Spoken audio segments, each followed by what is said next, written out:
Merhaba YouTube. Sesim geliyordur büyük ihtimalle. Şaşırdığınızın farkındayım. Death Stranding yayını. Oo, şaşırtıcı. Çünkü dün Dying Light, ondan önce Crimson.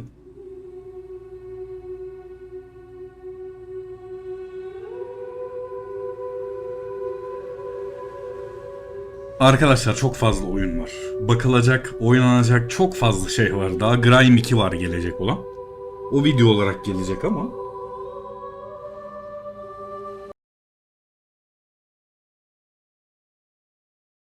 sizi bu ara birazcık şaşırtıyor olabilirim farklı oyunlarla ama kusura bakmayın.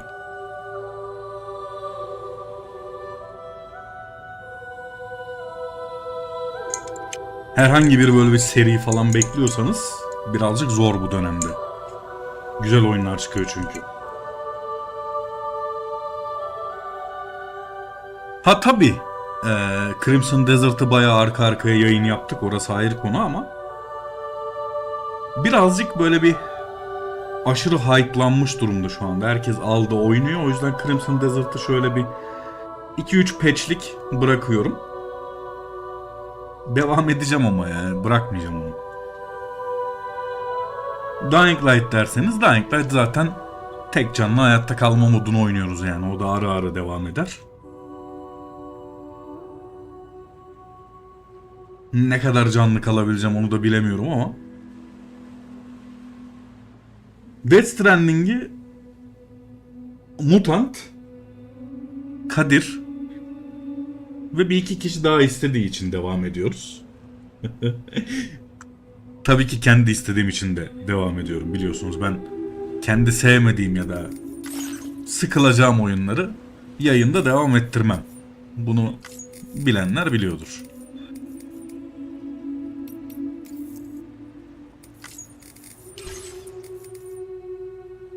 Bu yayında bir FSR'ı denemek istiyorum. Daha doğrusu Frame Generation'ı denemek istiyorum. Önceki yayında çünkü yer yer FPS droplarını gördüm. Problem yaşamak istemiyorum.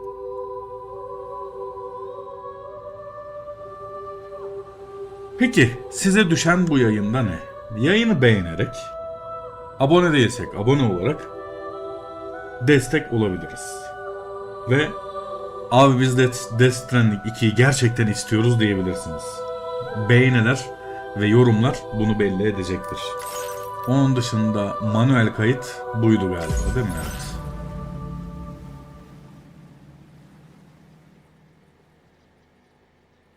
Mutantçım hoş geldin. Beklenmedik şeyler yapmayı severim, bilirsin.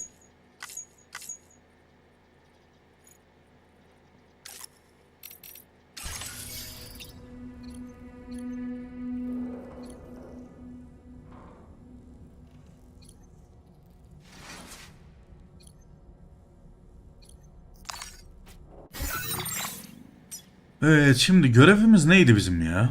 C1'den ana sipariş alacağız. Tamam.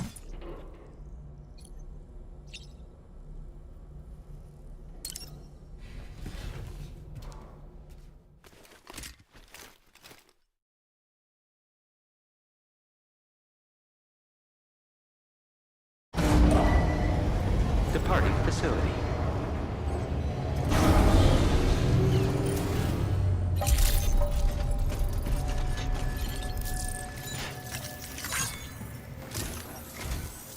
Sam, we've got a situation. The delivery for the research lab is ready for transport, but the chiral density is higher than anticipated. This may be due to the gateway just now, but we've identified a new BT area in the vicinity of the lab. However, we have no BB pods on hand. I know you've got dooms, but without a pod, you're gonna struggle to determine exactly where the BTs are. Don't worry, if I can get close enough, I should be able to see them. Seems like my dooms level or whatever went up at some point. Steer me in the right direction. I can take care of the rest. Oh yeah? That's awesome. By the way, we finished a preliminary assessment of the BTs detected in the vicinity of the research lab. And we've prepared some weapons that should be effective against them. You're a pro. I know you can handle this. We've issued you a number of blood grenades. They use an active agent based on compounds derived from the blood and bodily fluid. You can practice If you like your other weapon, make sure you're According to our initial survey, you can expect to encounter gazers in the field. If you make contact with a gazer, if they succeed in this, you come face to face with a massive BT known as a catcher. Devasa bir BT ile yüzleşmek istemiyorum. Oyunun daha başlarındayım. Böyle bir şey yaşamak istediğimi nereden çıkardınız?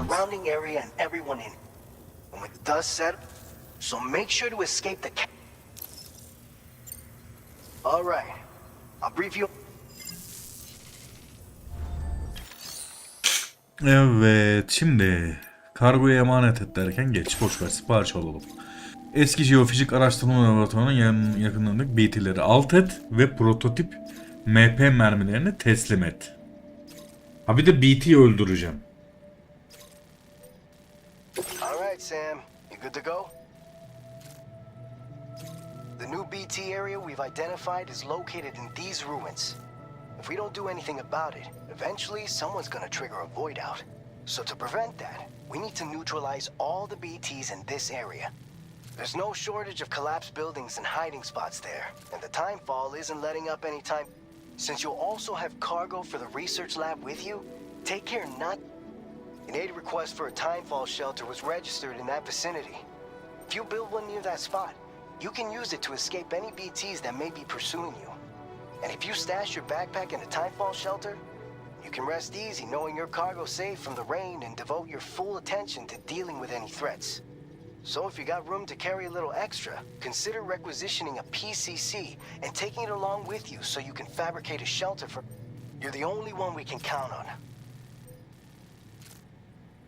Başımıza iş açtık ya. Bu ne, burada düşme yeri mi var? Uçurum. Uçurum işareti güzelmiş.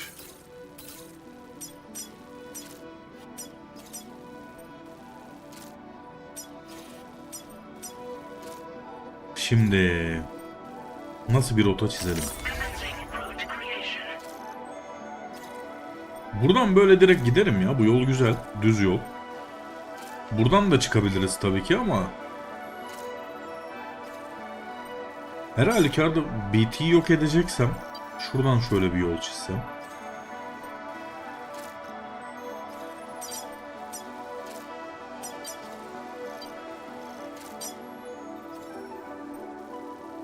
Ama buraya da şey kurmamı istiyor değil mi?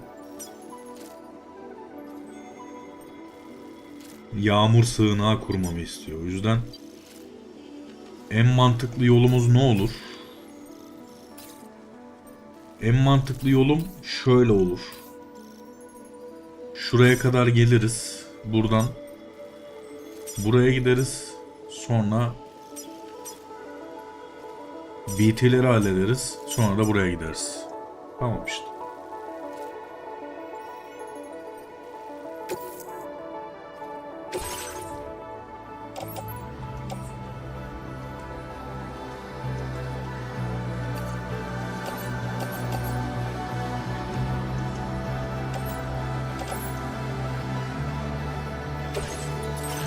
Bir de bundan yapmam lazım değil mi? Yok şu an elimde.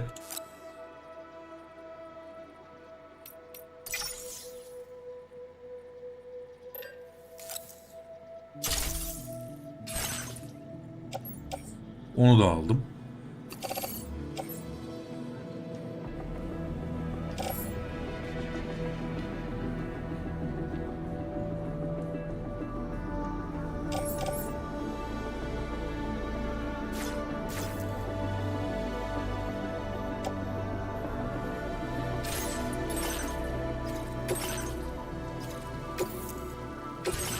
Alamadım daha doğrusu.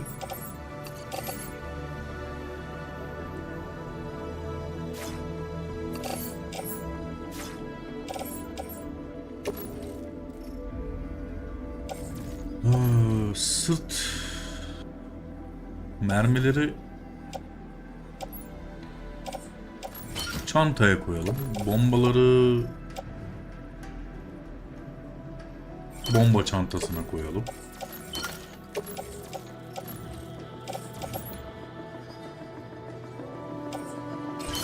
Bunu dolaba attım, yeterli.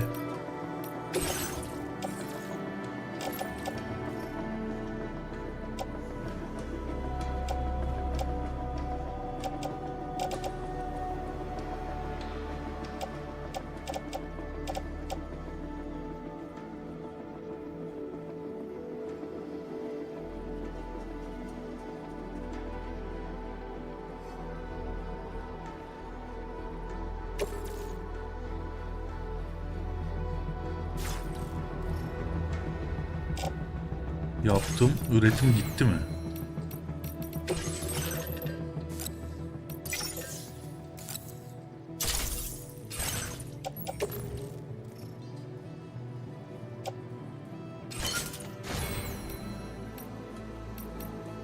Tamam. Silahım. Silahlarımı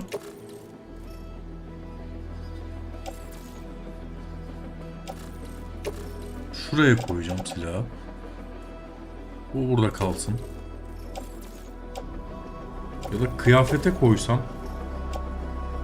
Bunu sol omuza koydum. Tamam mı?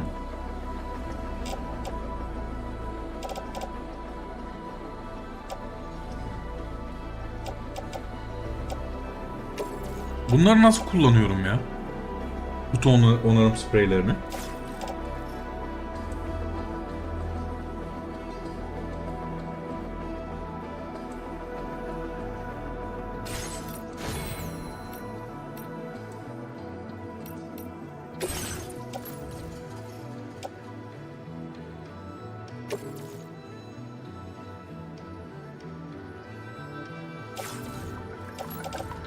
Şu an yayında pek kimse yok ama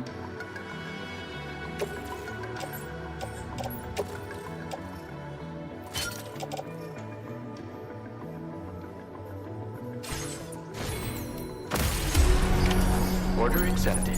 Thank you. Please take care.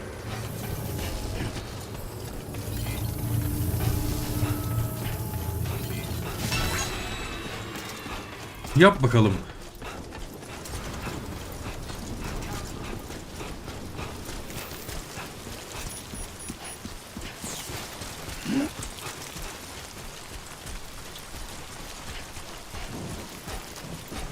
Disengaging weapons restrictions. Take care, Sam.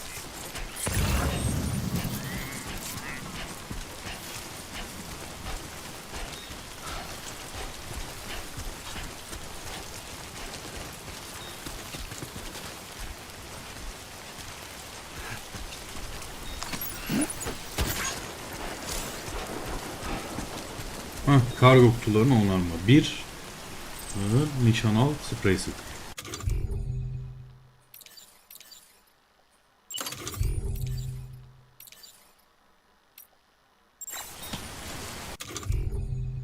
Nerede peki sprey?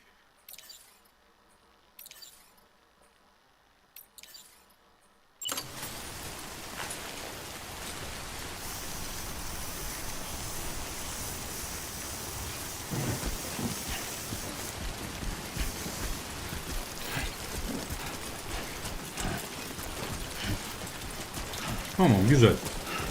Böyle yapıyormuşuz.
Biraz fazla ağırlaşmış olabilirim.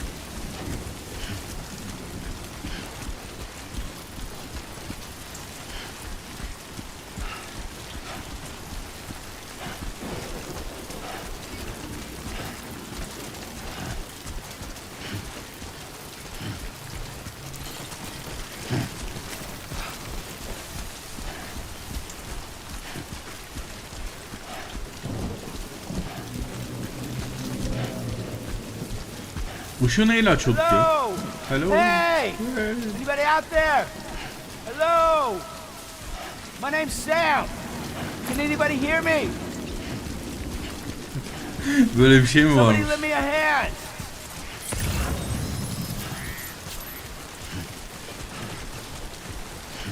Hey! I'm Sam. Hey!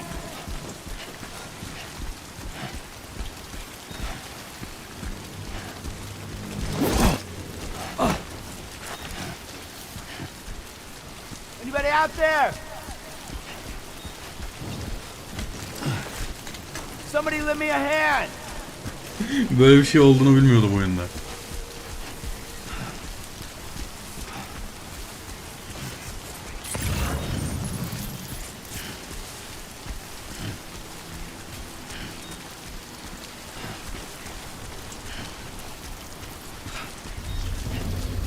Hey!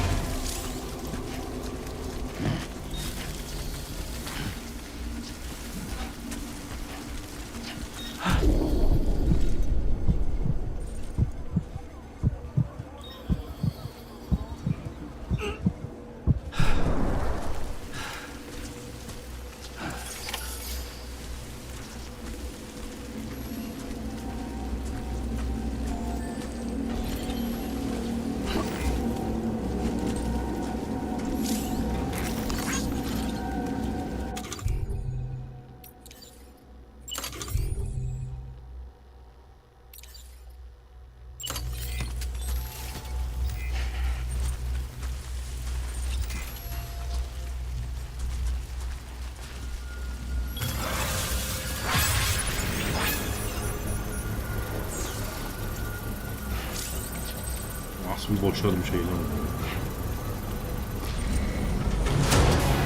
Construction process now complete.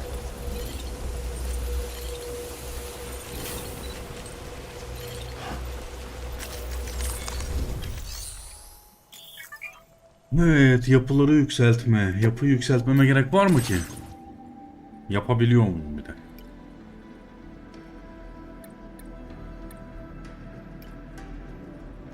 ...1060 mı istiyormuş? 1060'ım yok.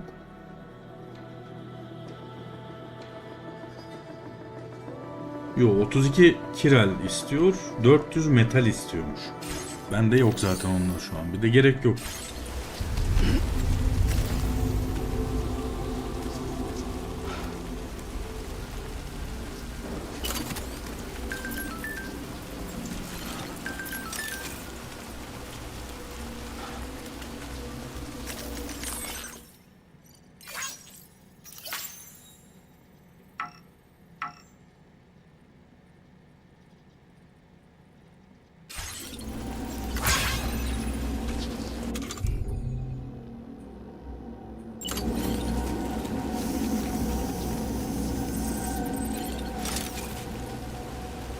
Tamam, şimdi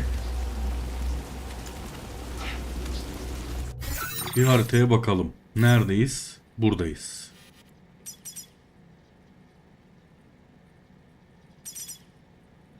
Burada kan bombası mı kullanılmış? Bunu mu anlatmaya çalışıyor bana?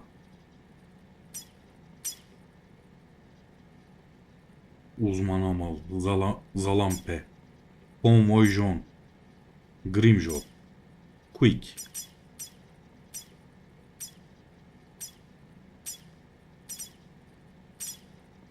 Yani bu arkadaşlar burada bomba kullanmış. Demek ki burada sıkıntı var.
Bunları öldürmem mi gerekiyor?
Bu silahla olacak iş değilmiş bu.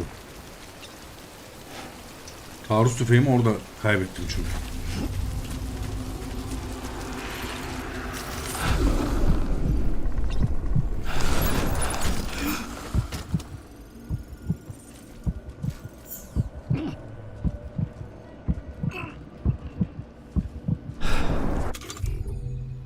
Bir bomba atmayı deneyeceğim ya.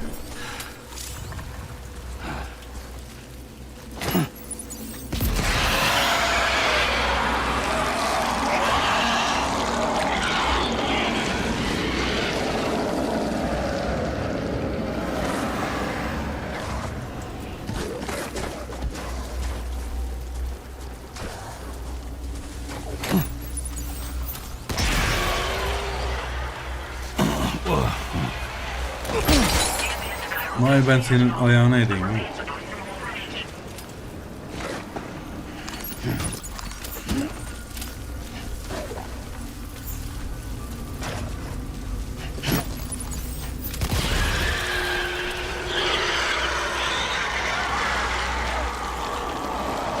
Bunları komple yok ediyor mu?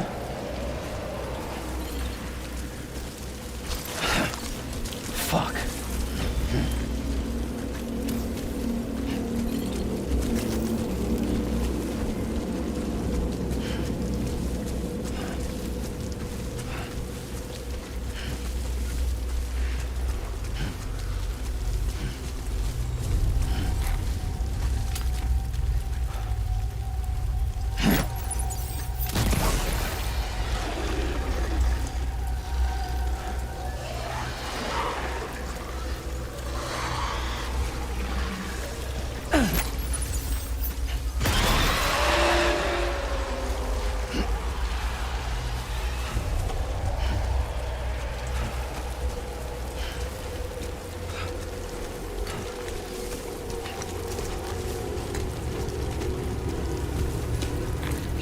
Selam Shiratori, hoş geldin.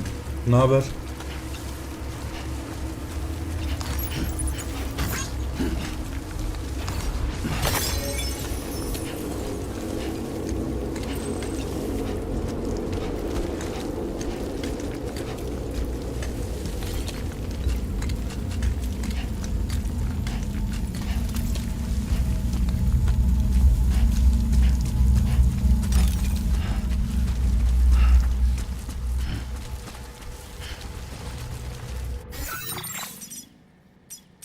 Çok yanlış yerlere gidiyorum şu an. Ha, ama araştırma laboratuvarı burada zaten.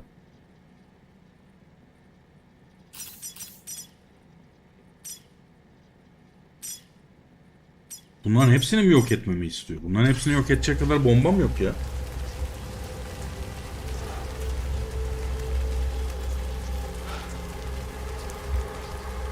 İyi yapmışsın ya, hoş geldin. Dude.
Varmış.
Ambient chiral density has fallen to within normal range. BT threat neutralized.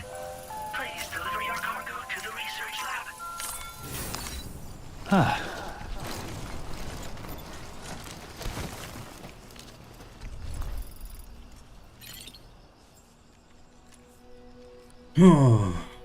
Şurada dinlenelim, böyle bir omuzlara bir masaj yapalım.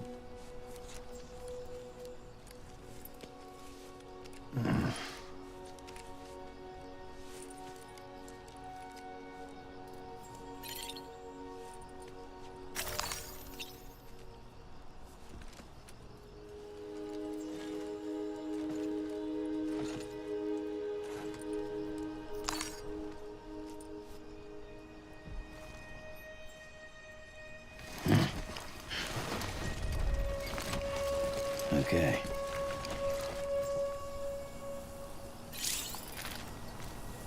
Gotcha. Yeah, sure thing. Gotcha. Thank you. Kindly.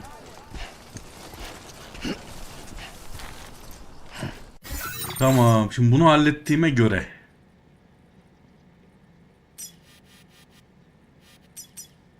buraya gidiyorum. Commencing route creation. Delivery route finalized.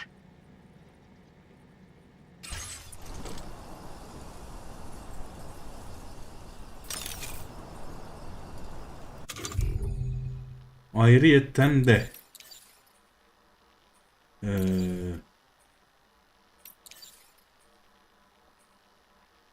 ayakkabımı değiştirmek istiyorum.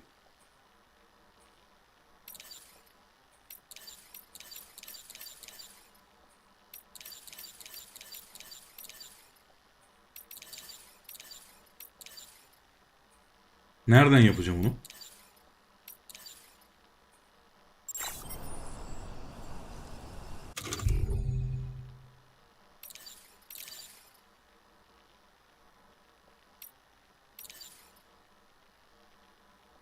Şu an bu var.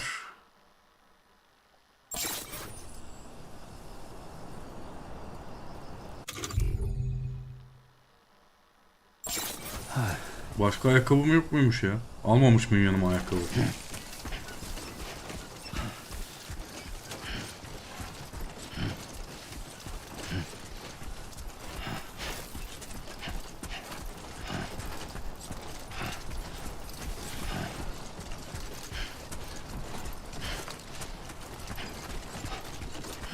Hey! Anybody out there? Somebody lend me a hand. Can anybody hear me? Somebody lend me a hand. Hello? My name's Sam. Can anybody hear me? Somebody lend me a hand. Can anybody hear me?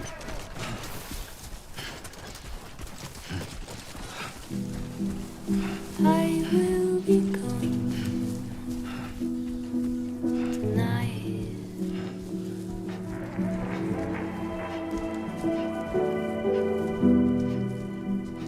Everything's done for a while,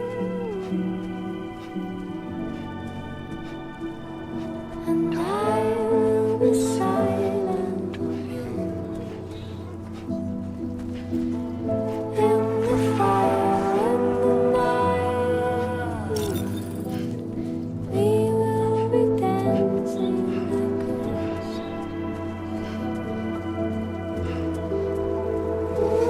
How you doing, Sam? Every single night, I'll simply dancing softly. Every single night, I'll simply dancing softly. Every single night, I'll simply dancing dancing dancing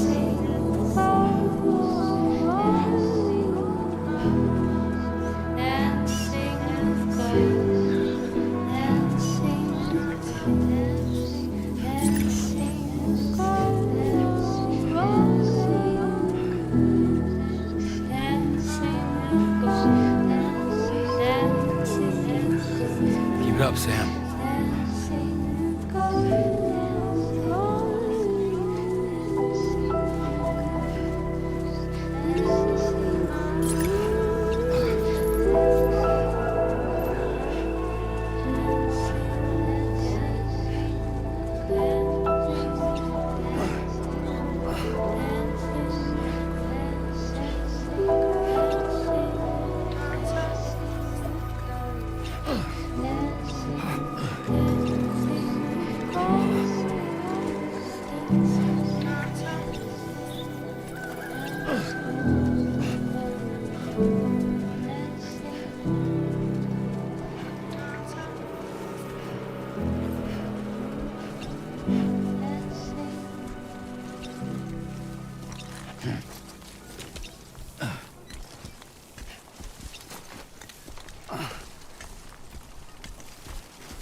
Good morning to you. ID confirmed.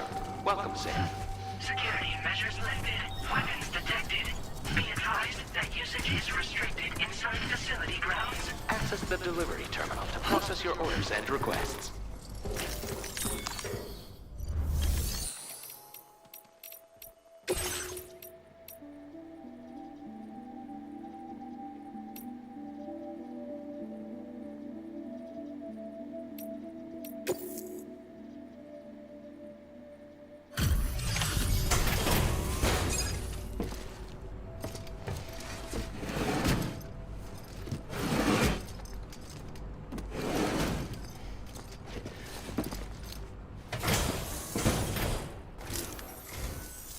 Long time no see, Sam. Though, having said that, I realize you probably don't recognize me like this. Anyway, why don't you let me take a look at your orders?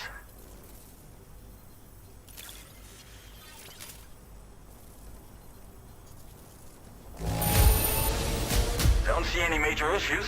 Should be able to make use of it in this condition. Evet tabi birazcık hasar aldılar yani yapacak bir şey yok. Malum bu savaş kısmını çözene kadar. Oh, picked up some lost cargo, I see.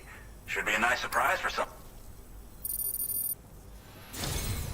We never doubted you'd show. Reliable as ever. A man you can count on.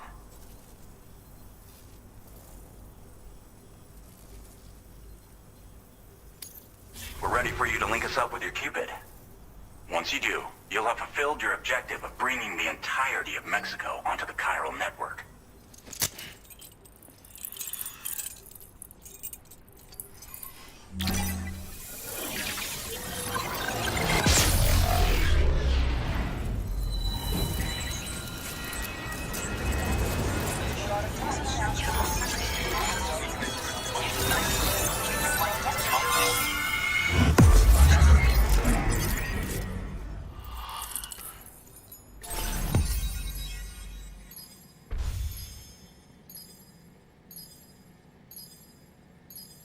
Tamam bu tarafı da bağladık. Şu kısım niye böyle kaldı? Bu kısmı da bağlasaydık ya.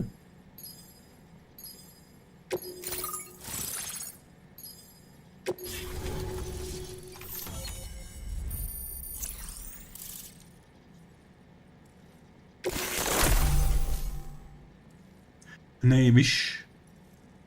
Anti-BT etkisi eklendi. MP mermileri artık BT'lere karşı etkili. Güzel. Now displaying your current port upgrade.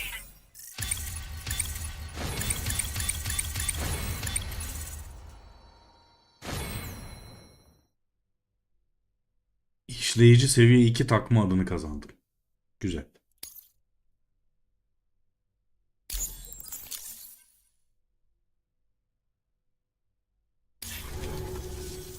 So, Sam, don't suppose you remember who I am?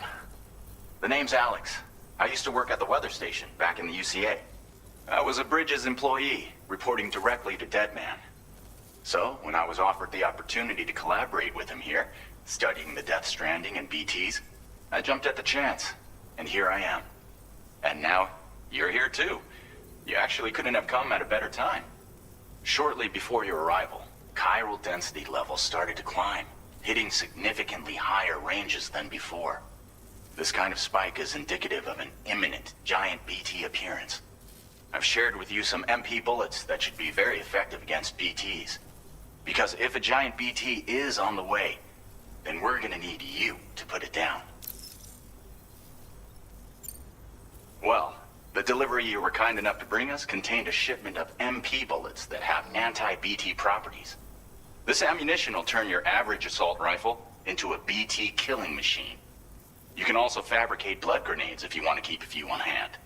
Before you head back out, review your options and requisition any weapons you think you might need. We've set aside a ton of extra materials just for this purpose. Chiral density levels in this region have been fluctuating wildly. We've been seeing a lot of gatequakes and seismic activity as well. It's almost certainly related to recent shifts in the tar currents. Our analysis of these anomalies has led us to believe that the arrival of it, what the data doesn't tell us, is exactly where it might appear. Now that you've connected us to the network, though, we should be able to... It's hard to know when this giant BT is... So for now, you should rest up in your private room and prepare for a potential fight. That's both mine and Deadman's recommendation. We'll keep you posted, Sam. Büyük bir BT bekliyoruz. Ondan önce biraz dinleneceğiz herhalde.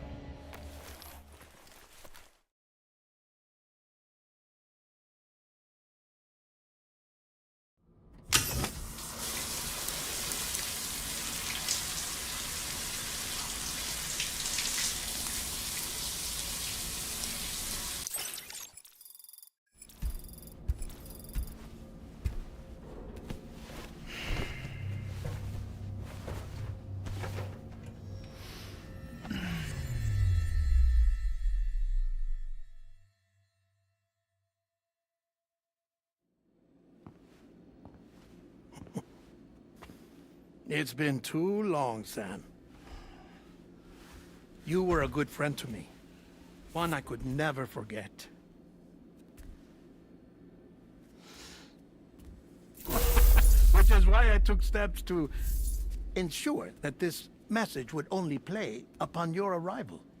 The sensors were set to scan for your biometric data. A simple enough trick.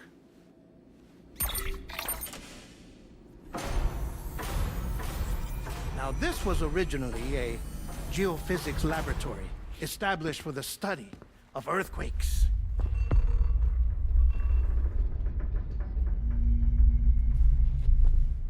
And for that reason, it holds a wealth of documentation on gatequakes, tar currents, and placates. As well, I discovered, as research data on the other side. Now, what I'm about to tell you, I learned after I came to this place.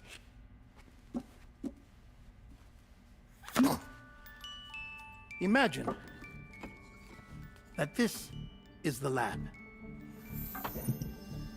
Though it's relatively close to the northern tip of South America, the continent is entirely cut off from us by a tar belt. And so we have no idea what's going on down there. Nor do we know the state of any continent other than our own.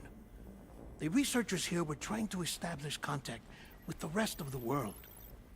They were well equipped to do so, as the facility had once been used to launch research satellites.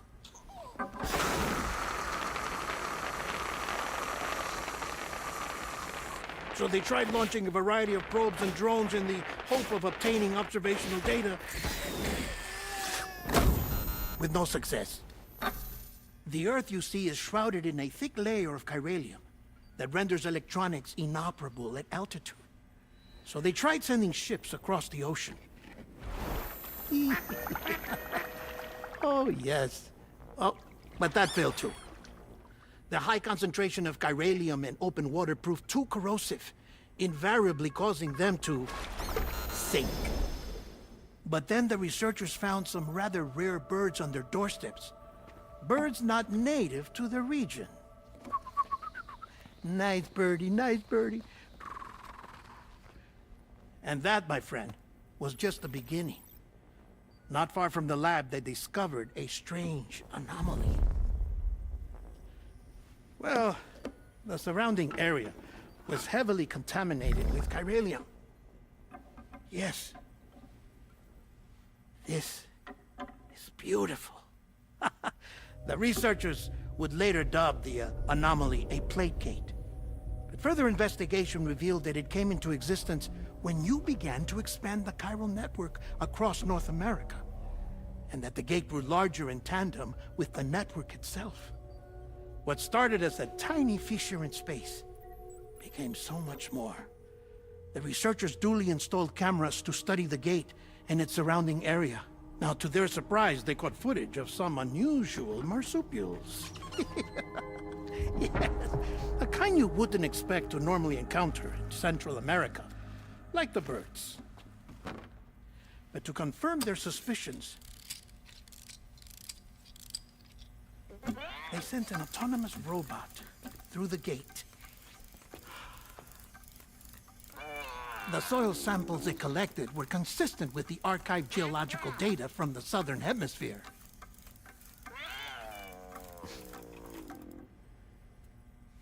Not long after, several men and women came through the gate. They spoke English, and they confirmed that they had indeed come from faraway Australia. We finally knew the world outside North and Central America had survived. Ours was not the last bastion of humanity, but Australia had suffered the death stranding too. Undeterred, the researchers began working closely with Bridges and conducted a series of tests, paving the way for an expedition to Australia that would lay the groundwork for chiral network expansion. After they had first installed surveillance equipment, that is, so that the gate could be monitored from the Mexican side, a necessity to this day as Australia is not yet connected to the chiral network. The UCA may not have dreams of conquest and control, but they aren't about to let just anyone use the gate. Indeed, that's one of the reasons they were so determined to connect Australia to the network in the first place. Well, I suppose that's all I have to say about the plate gate. There's something else that I need to tell you, though. Something far more important. Mind if I pause it here? I have to go take a shower. Gate quake detected. Sam, a gigantic BT just showed up outside. We're prepping weapons for you now. Access the terminal up top and take whatever you need. We're counting on you.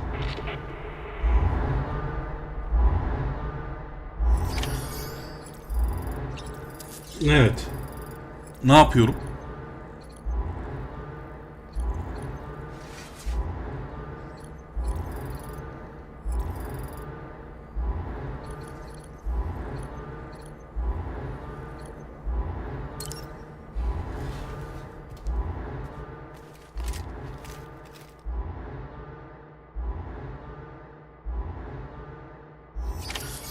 Manifestation imminent. Access the delivery terminal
mermim bitti.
Oha oğlum oha.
Hoş geldin Sungur. 58 dakika olmuş işte.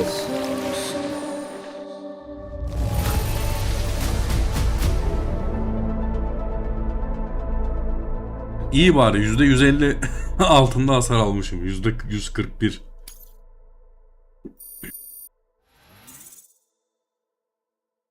Mevzuyu anca çözebildim ya. Mevzuyu anca çözebildiğim için birazcık Now displaying your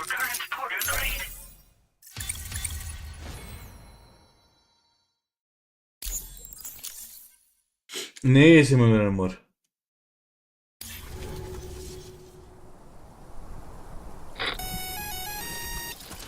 Sam, this is Alex. You did it! We've confirmed the chiral crystallization of the giant BT. Local chiral density is already dropping fast. I think we can all rest easy for now. You've saved a lot of lives by killing that monstrosity. We won't forget that. Head to the research lab's private room and take a break. You've earned it.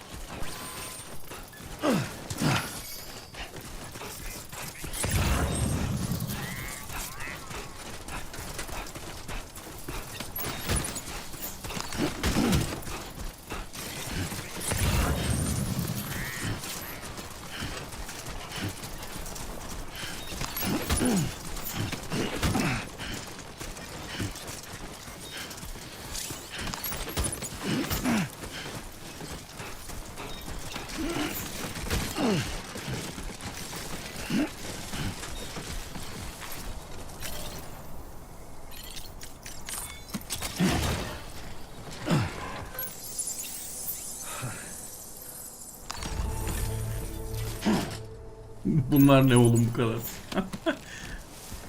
Önüme geleni aldım.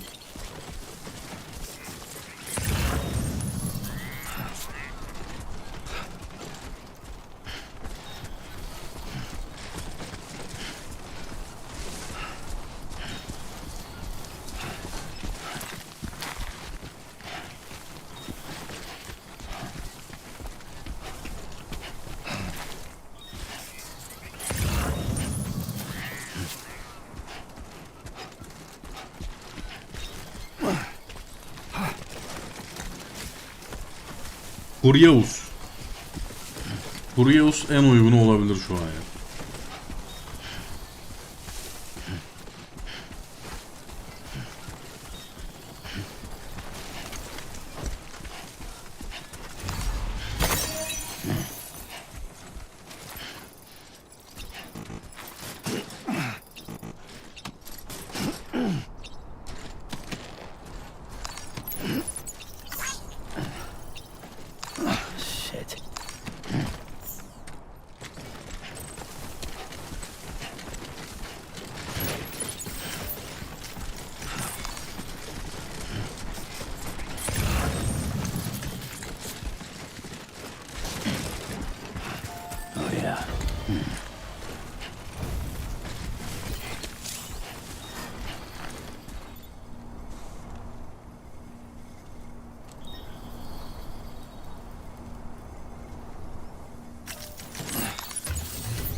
Ben buradan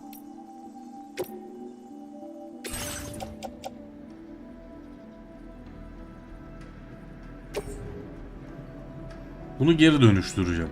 Bunun içeriği de gitti zaten.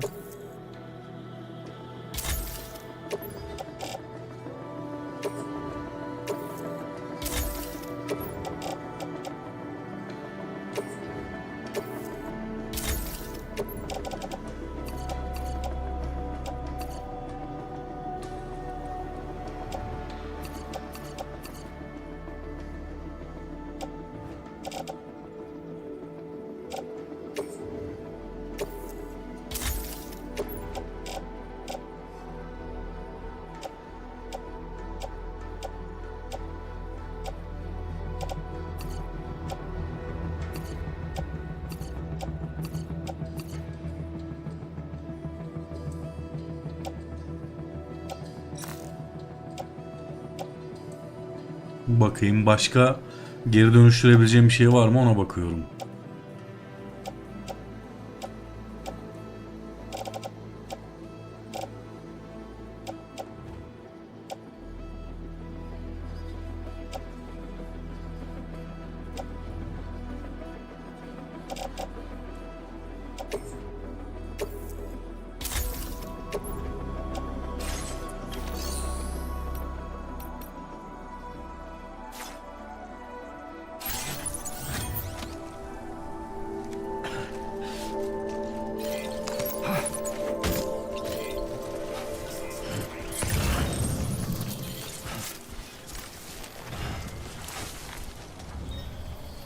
Barış hoş geldin Barış.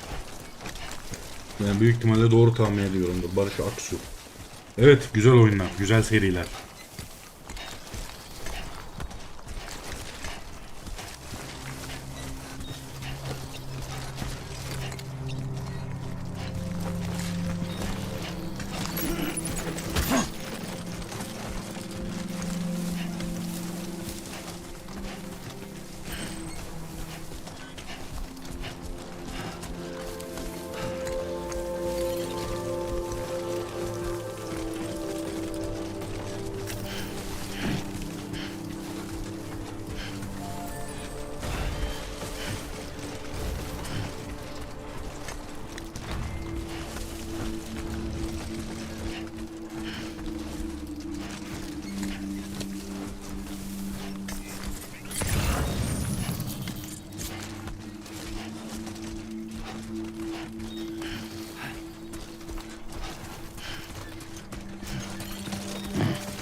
Niye? Oyun online işte. Epic'ten oynuyorum.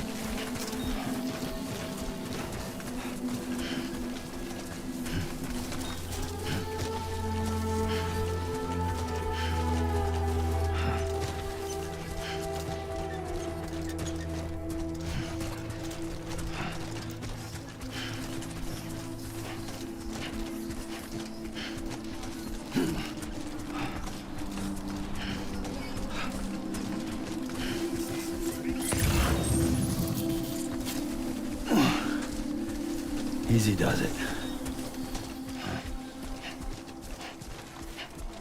Oo, özel Amerikan birası mı? Alırım.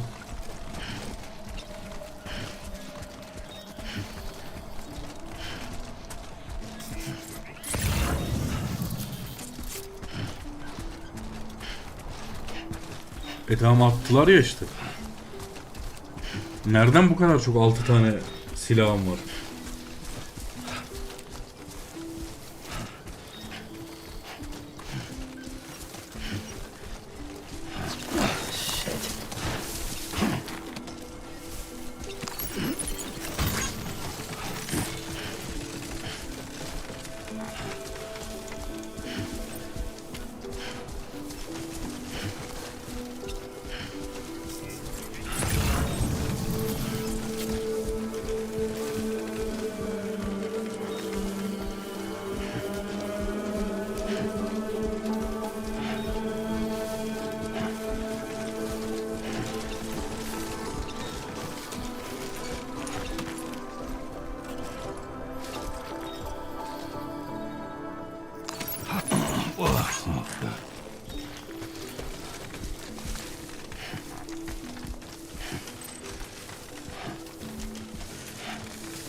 Bıraktım onu yere. Doğru tahmin etmişim Barış o zaman.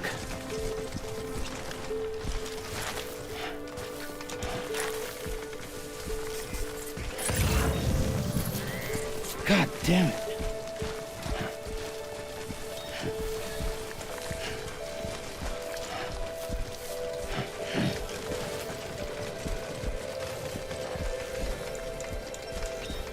Might be time for a new pair of shoes.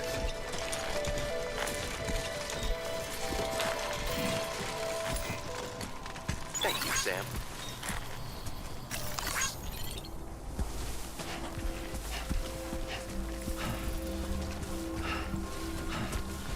Ayakkabılarım gitti ya. Şunları bırakayım da şurada bir tane de ayakkabı yapayım.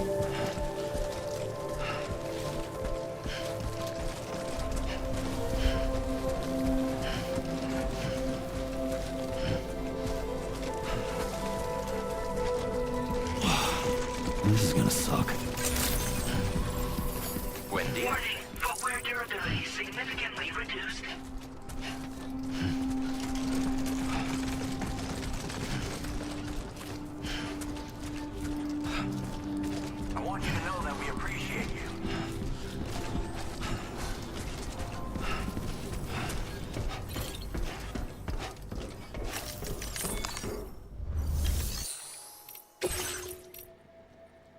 Şu kargoları da vereyim. Yolda bulduklarım bunlar.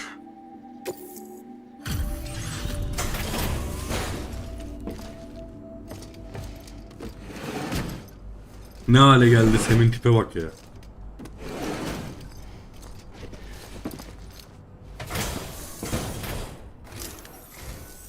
Hey, Sam. I've been waiting for you.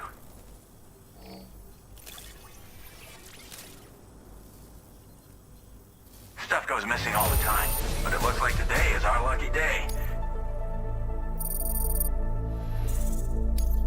Now displaying your current porter grade.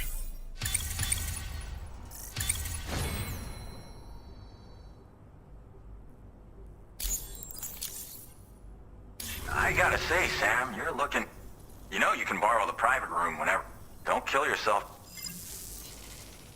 Geçeceğim Order odaya completed. şimdi. Well done.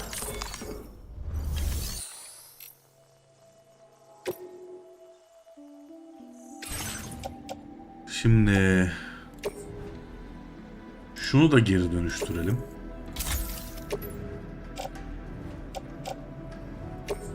Bunu da geri dönüştüreceğiz.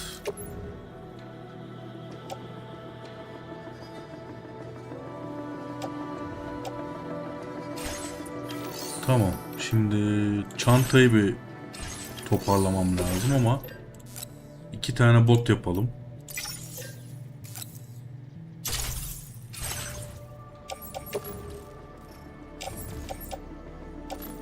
Birini giy, birini de kıyafete iliştiriver.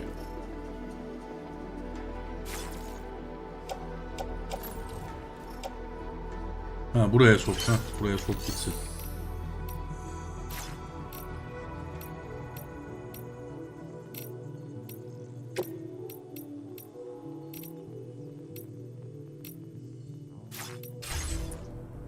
Tamam, çantamı nasıl toparlıyorum ya?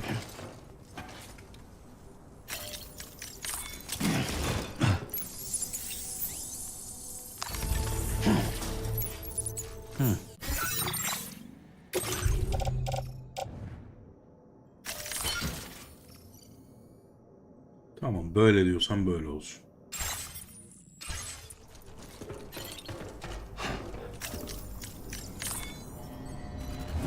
Bu odaya girip bir temizlenelim. Şunun tipe bak. Ne hale geldi.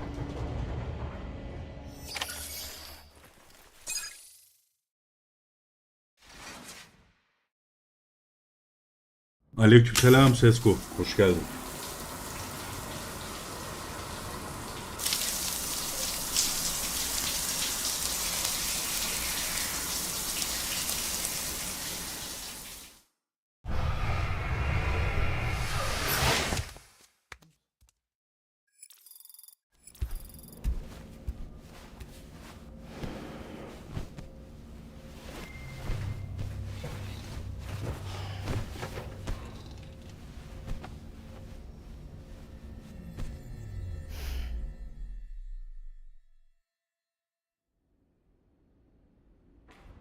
As I said before, there's something I need to tell you.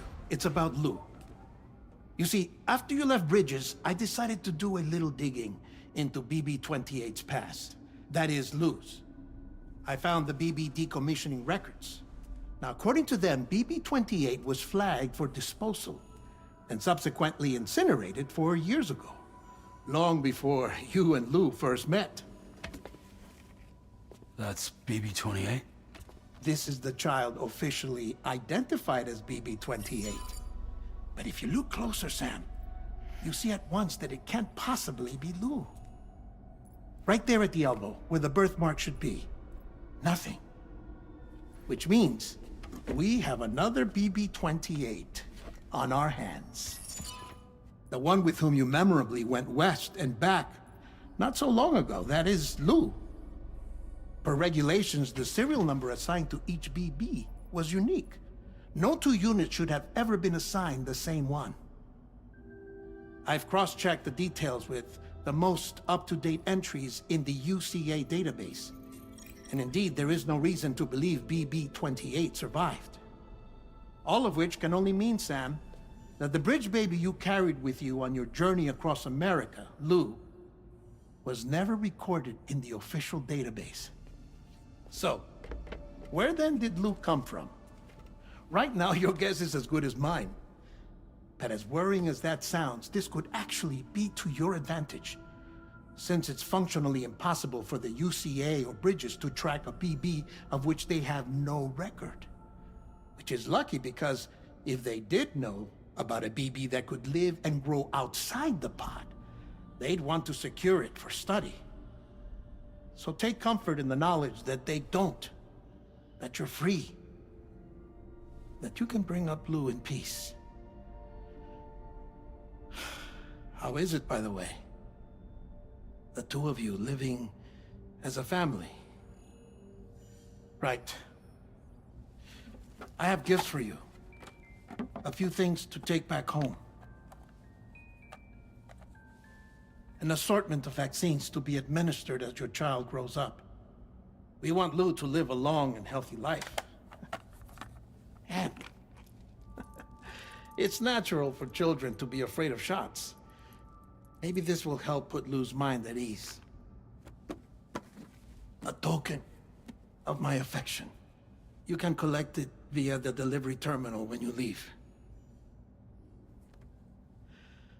I wonder how big Lou will get. Anyway, there's one more thing I wanted to share with you. As you know, everyone is meant to go to their own beach when they die. But unlike most people, I wasn't born from a mother. I was born from an artificial womb. Transplants provided the organs I never had. I was incomplete and had no beach, I believed.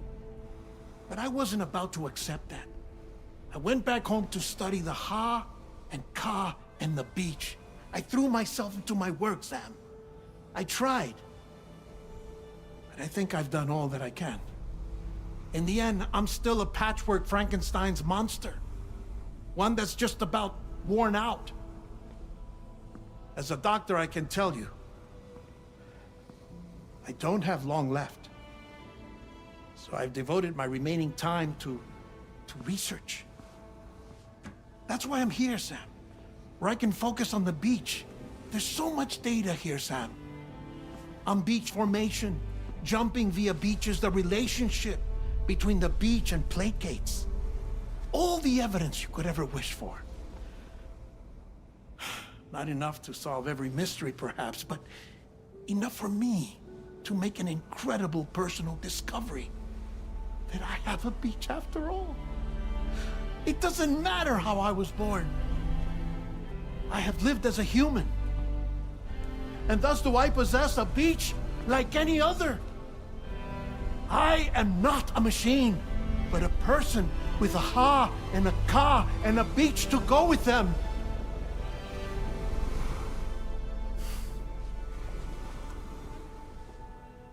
Lastly, I have a confession for you, along with a heartfelt apology.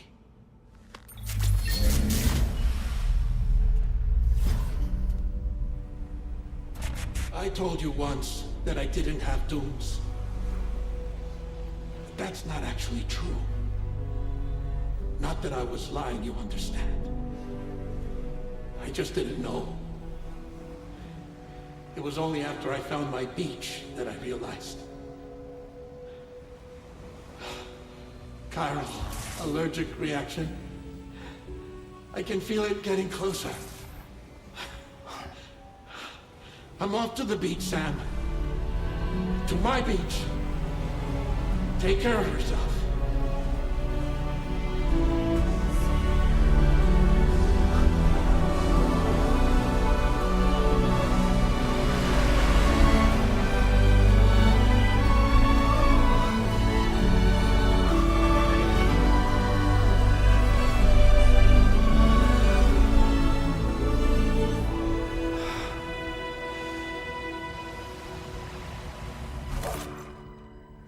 Sam.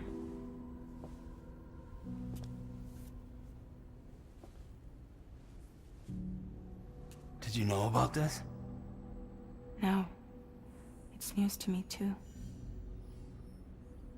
I'm sorry. Guillermo del Toro. But he would have been pleased that you managed to extend the UCA network all the way to his lab. Thank you, Sam.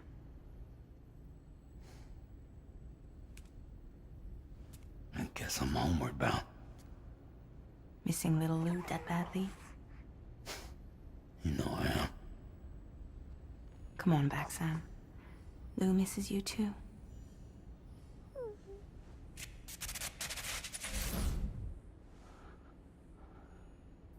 Evet, Norman Reedus'un ta kendisi. İlk oyunda da vardı.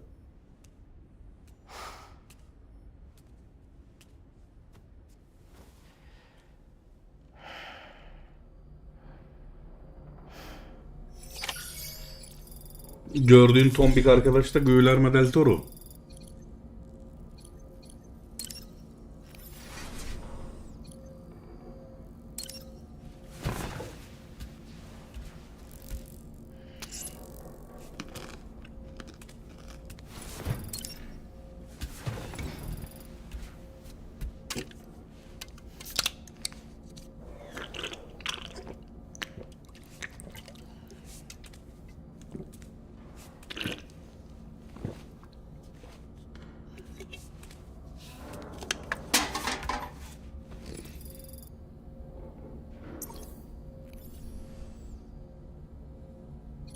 Tamam, uyuduk, dinlendik.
Her şeyi yaptık.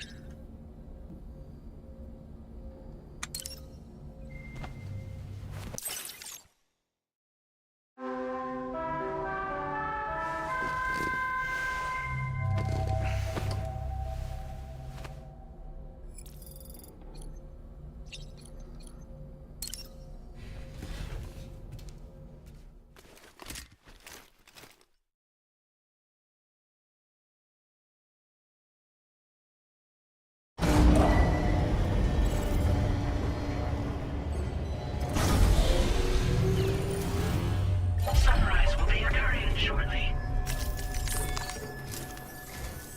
Hey, Sam. About that message Deadman left for you. I hope you understand that he wanted to tell you all that himself. Naturally, we will also be carrying on. I'm sure you will, but please take... On another note, you can now use your PCC to construct generators and bridges. Build them along your delivery routes, and you're sure to make a ton of other porters very happy. Trust me. Who knows? They might end up returning the favor someday, too. Also, you can now fabricate tri-cruisers. You'll be able to build, charge, or repair tri-cruisers at any facility with... It's a battery-powered vehicle, so if you run out of juice in the wild, you can always construct a generator to Just be careful not to run out of battery. You can only use your PCC to build generators, right? So without... Once again, be safe. Sam, I just reviewed the list of UCA associates. You can rest easy. Any data concerning your life on the run has been erased. So won't access the terminal on site for the I'll take care of Lou. Just focus on...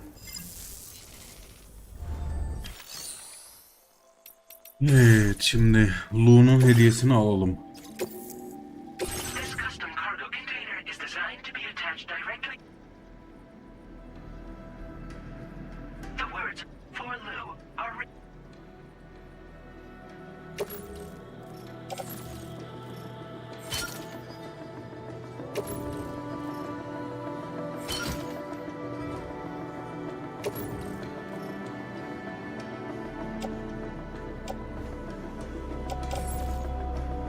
Elimde silahım var zaten, almayacağım.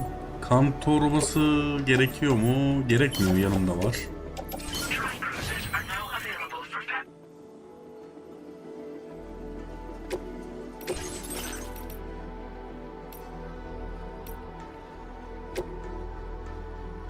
Evet, bunu üretebilirim galiba. Yeterli malzemem var. 3 tekerlek.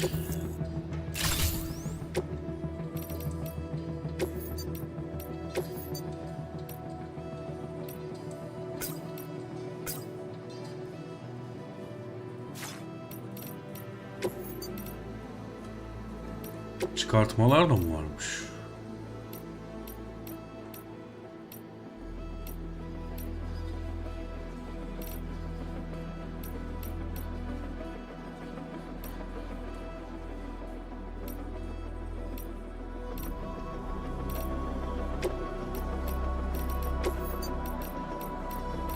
Tamam. Garajdan çıkarsan onu.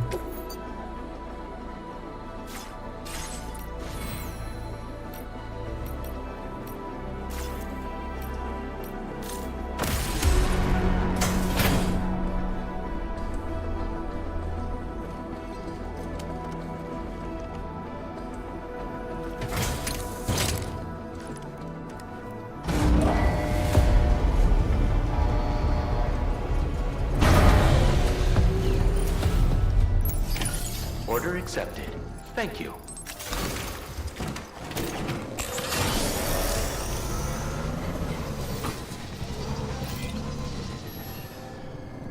Hey! Gotcha! disengaging weapons restrictions. Homeward bound.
Jibber jabber jibber jabber jabbering, walking towards the light that guides you home. And whisper, whisper, whispering, whispering.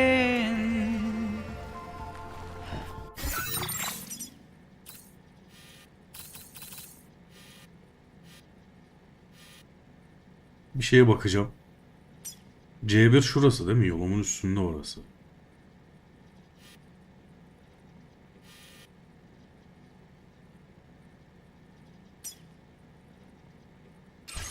Nobody hears us. Nobody knows. Ya da almıyorum bir şey ya. Yolun tadını çıkaracağım. If they bother to see from the cage to base, nobody cares, nobody knows. That's just how it goes.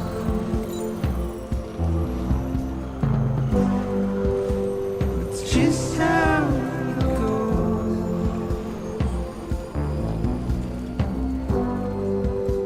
It's just how it goes.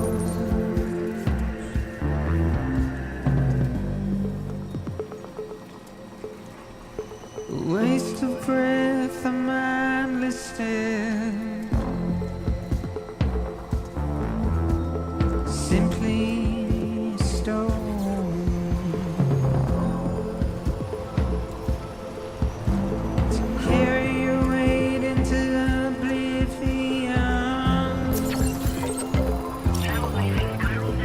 deep into the unknown.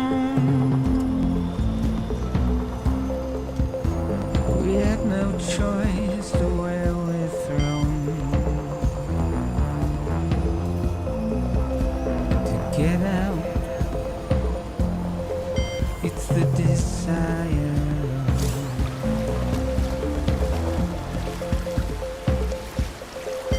Just to wind up alone.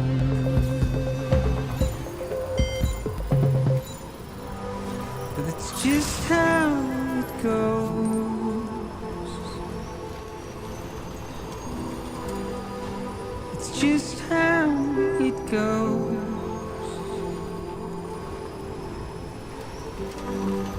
It's just how it goes.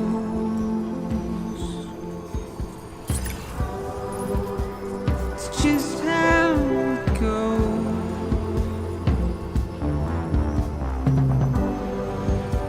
It's just how it goes.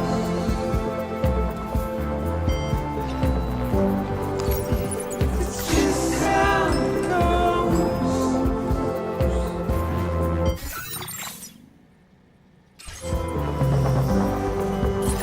It's just how it goes.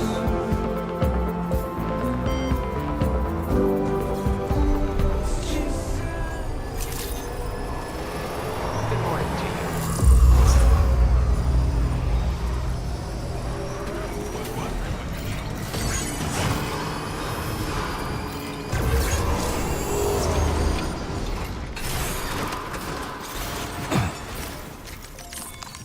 Bir tane kargo aldım.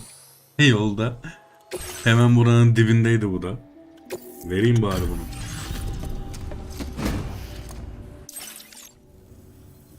Thank you. We wrote this stuff off as lost. You've got some seriously impressive skills. I'll bet something like this would be right up your alley. You could use some extra materials as well, right? We'll Güzel. see if... Your current porter grade.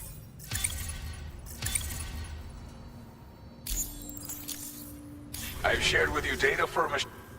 This weapon is capable of full auto... It may be compact, but it has plenty of stopping power. I hope it...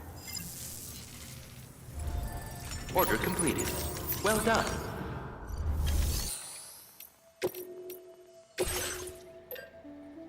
Şu mu? Aynen bu. Bunu şey yaptı.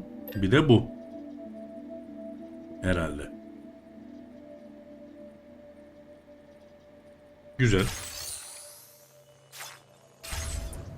Eyvallah.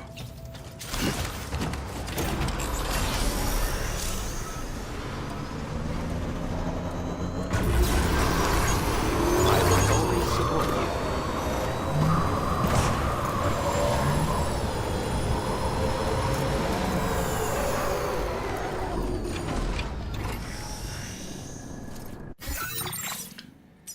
Şuraya doğru gideceğiz. Sem'in sığınağına. Commencing route creation. Delivery.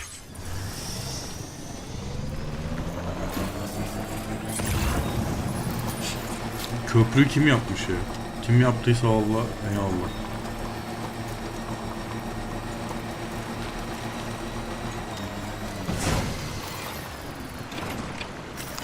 Abi Çinli mi, Japon mu, her neyse. 30 tane beğeni attı. I'm Sam!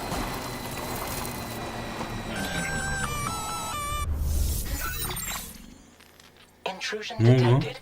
Intrusion detected. Level 5 alert. Multiple unidentified armed hostiles inbound. Your shelter is under attack. Sığınağın mı saldırı altında? They're in danger. I gotta get back.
Mükemmel araç kullanma kabiliyetim burada da iş başında.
Tam yerinde bitti lan, şuraya kadar gidecektik ya.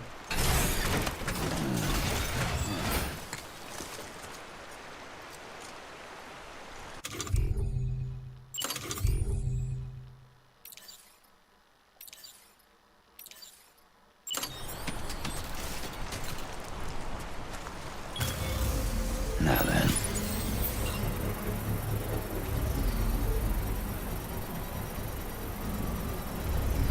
Geri alabiliyor muyum onu? Kurduğum şeyi.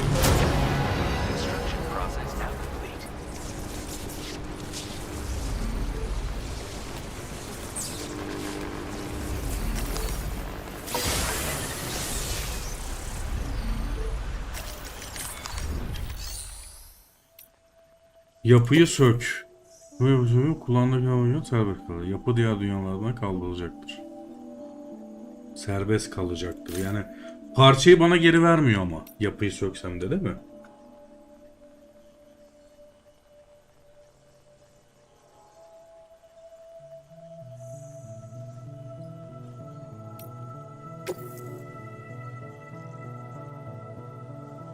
Geri malzemeyi geri almayacaksam kalsın burada, millet kullansın ya.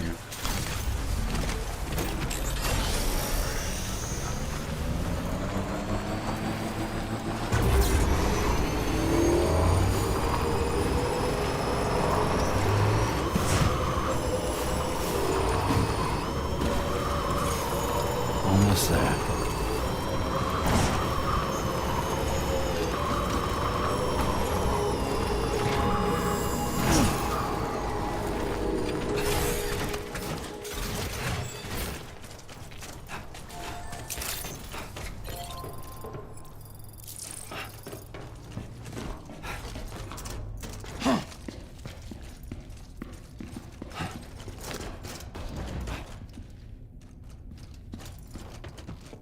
Nobody's home. Hayda. Maybe outside. Lan her taraf dağılmış, nasıl dışarıda olabilirler?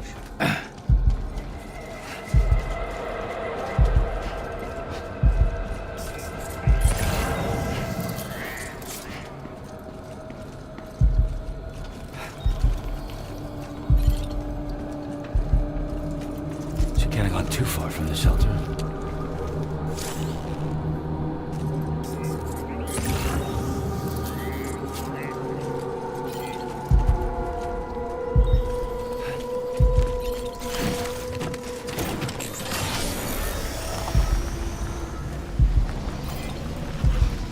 Where are you? Blue! Where are you? Blue! Where are you? Fragile! Where are you? Blue! Where? What the hell happened?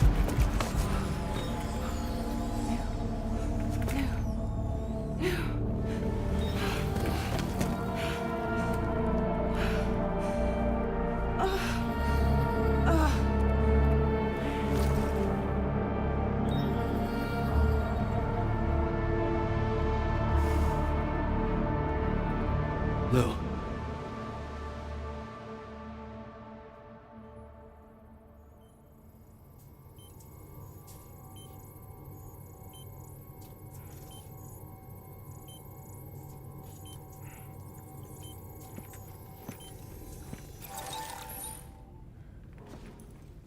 I patched you up the best I could.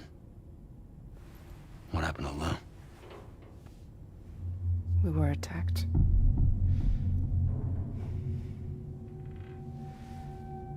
It all happened so fast.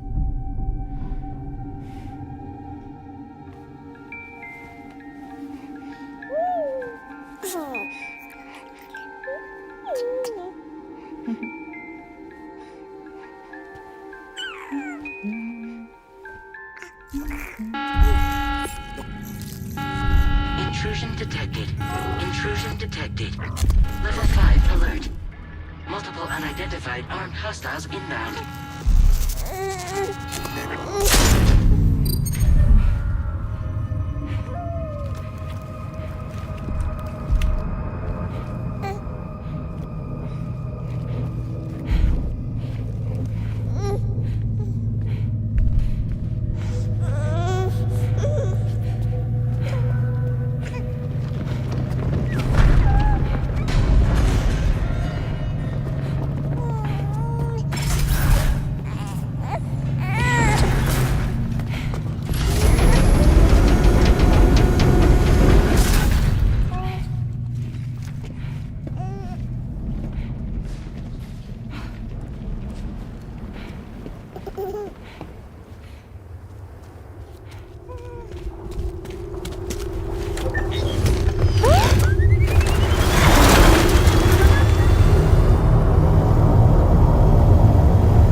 Out of there.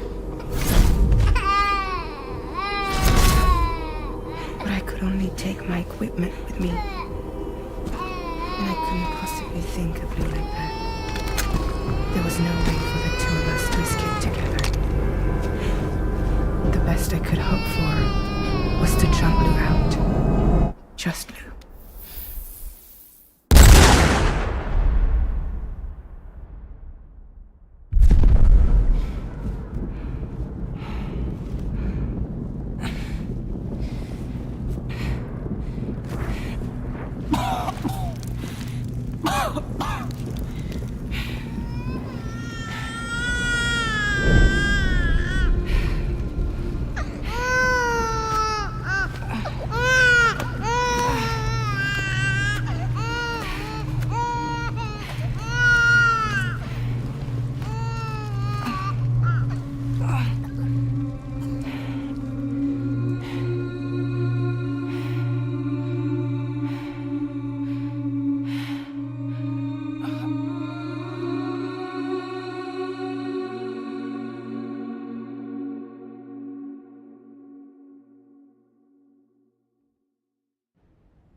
I couldn't protect Lou.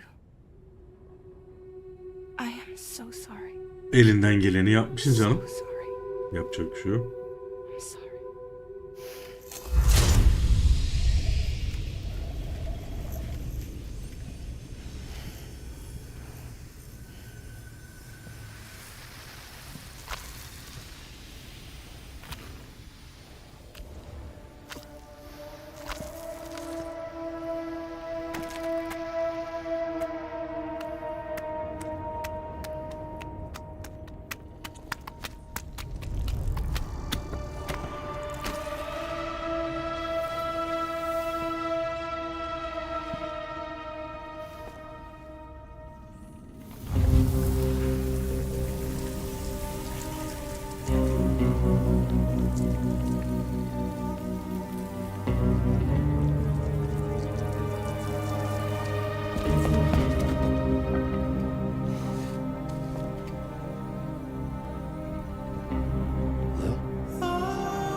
Bir ay sonra.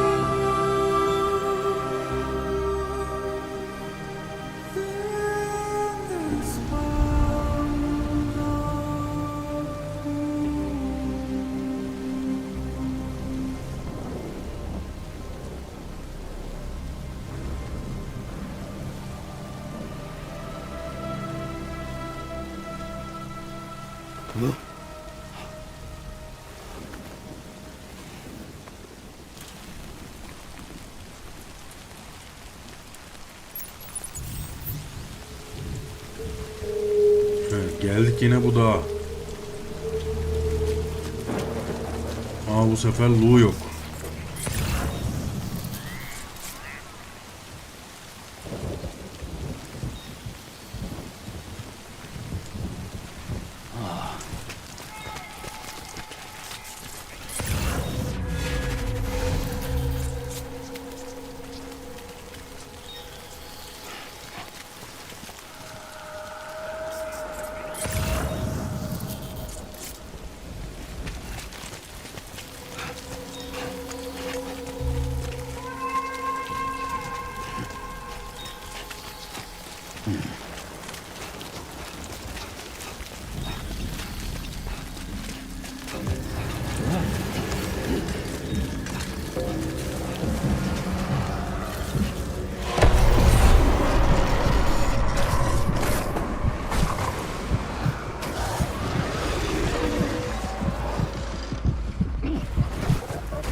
There was no way for the two of us to escape together. Escape together. Escape together.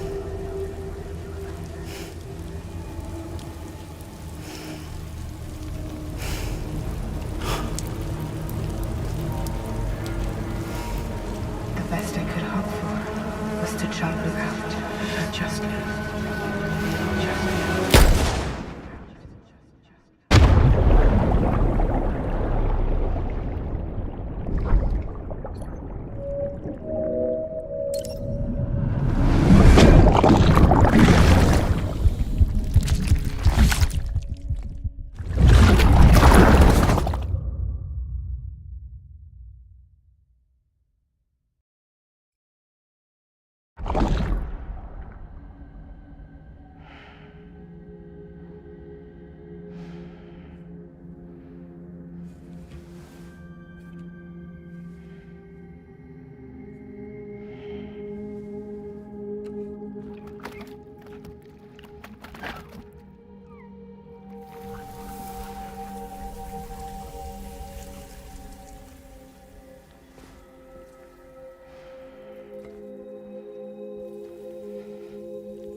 Sam, I know there's nothing I can do to make it right. I know.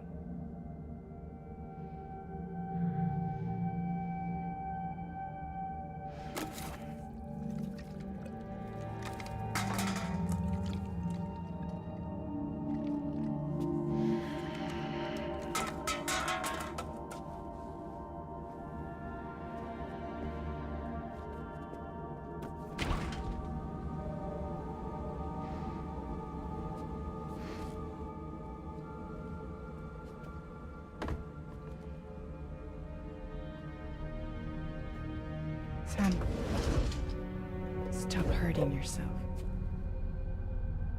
Please.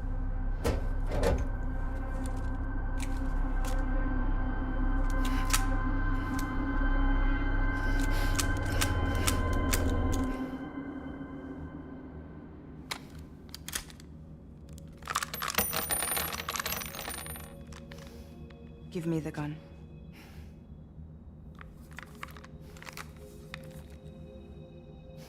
There is nothing left for you here. Nothing but sadness and regret. You can't go on like this. Come take a walk with me.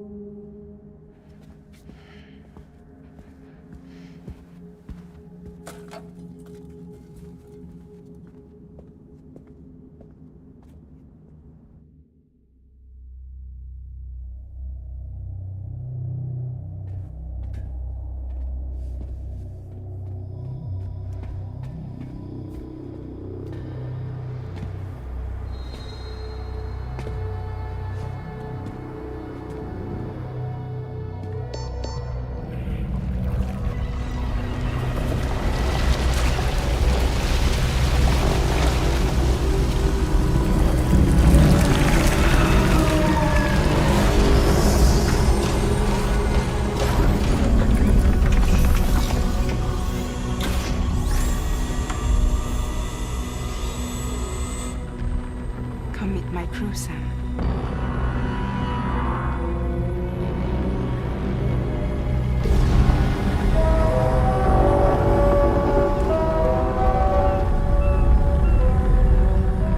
It's time for you to hit the road and start a new journey.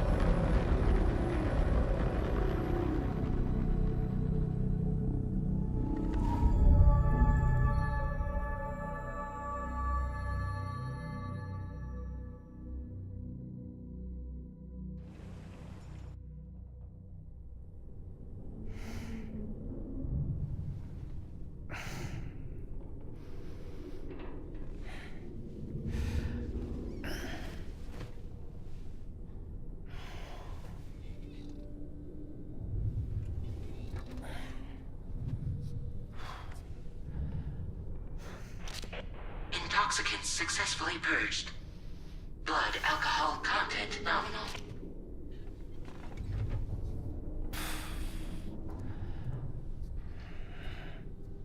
Well, it looks like someone needed a nap. Hope you like your new private room. Feel free to make yourself at home. Niye böyle oldu lan görüntü? Benden kaynaklı bu. Where's the pod? Where's Lou? Settle down, Sam. Lou's with me. You'll see us soon enough.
Welcome to Drawbridge, Sam.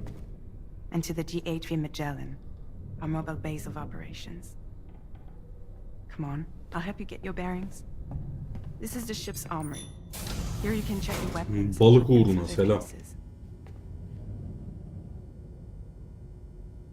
These rooms over here belong to other members of the crew. They're pretty much the same as yours. And the shower's down at the end. This is is one hell of a ship you got here. Courtesy of the UCA, I'm guessing. No. As I told you, Drawbridge is a civilian outfit. But we do have a generous patron with access to plenty of capital and tech. Sounds like a UCA big shot. Don't ask me. We've never met face to face. They value their privacy. Seriously? No better than to believe that bullshit. We've both been used and lied to before, it's true. But as long as they keep up their end, I won't pry.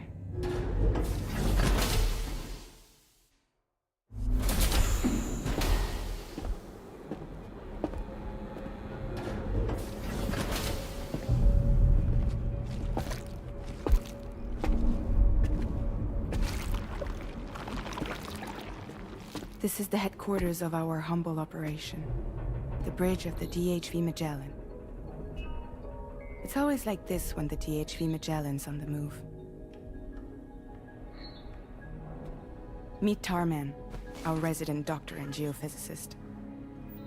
He's also the captain and pilot, in case you hadn't noticed. And a fellow doom sufferer. The nav console offers a direct connection to the Tarkarans. The downside being that we all have to bathe in Karelium. Happy to have you aboard, Sam. You'll have to excuse me if I don't shake your hand. You steer this ship solo? Yeah, though the computer does most of the work. So this is a submarine? Spot on. We dive into the tar and use it to travel underground. Just beneath the surface of the Earth. There are currents we can ride almost anywhere. So what's your role in all this? Me? I make sure Drawbridge's grand plans go off without a hitch. So you're the commander? That's right. These days I'm fragile in name only.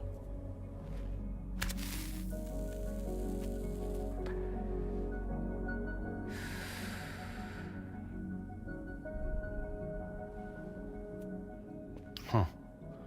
So where are we headed? At the moment, we're bound for the Plate Gate in Mexico. The one that you put on the network for us. Our destination is on the other side, Australia, which we've been asked to link up next. You know, the problem is not everybody wants to be part of the UCA. That's not the plan, Sam. The UCA isn't looking to expand its borders. Just like with Mexico, they want to bring new regions into the network. That's our last, best hope of saving the world. Which is why we're here. Or more importantly, why you're here.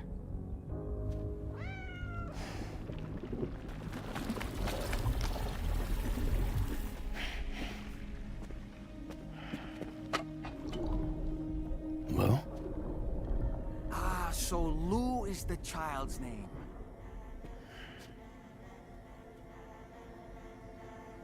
Hello? Excuse you. I too am a member of Drawbridge, believe it or not. It is an honor, Sam. Is that a puppet? What? Puppet? No, no! No, I am alive, and my own master. This is Dolman. A man whose cow wound up stuck inside a... Well, you get it.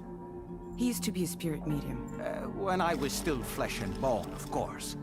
Regrettably, my transformation cost me my talents. Lou, where are you? Sam, that pod is empty.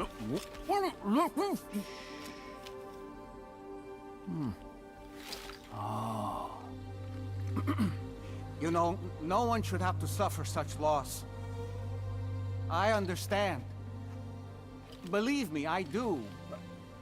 Which is why, yes, I think you two should go on one more adventure. What are you talking about? Well, take Lou. Yes, and link up Australia together. Like you did before in America. I'm sure a lengthy journey will help you to heal.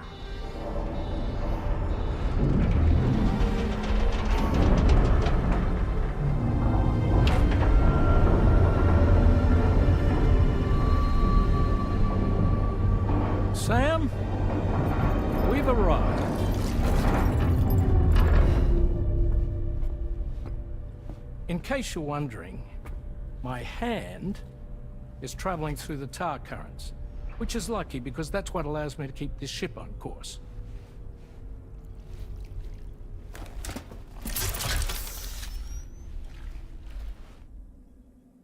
We're by that research lab you linked up last time. The DHV Magellan can travel to and surface anywhere, provided it's within network coverage. A genuine mobile base of operations. Still not fully equipped, though. It doesn't have any proper guns. Need to fix that at some time. Anyway, the DHV Magellan's here to back you up. As always, you'll be the one leading the way to expand the network. We'll be right behind you, providing you with support. Just so we're crystal clear, Sam. Our mission is to connect the whole Australian continent to the existing chiral network here in North America. From halfway around the world, how are we supposed to do that again? By using the Mexican plate gate. One you already put on the grid, remember? To get started, all you have to do is cross over and connect your Cupid to the nearest chiral network terminal. As you extend coverage, we'll move the DHV Magellan to keep up. And you'll of course be traveling with your child. I mean, that's what Lou would want, right? A grand new adventure with Daddy. I'm excited for you. Go and get your gear sorted. We'll be waiting.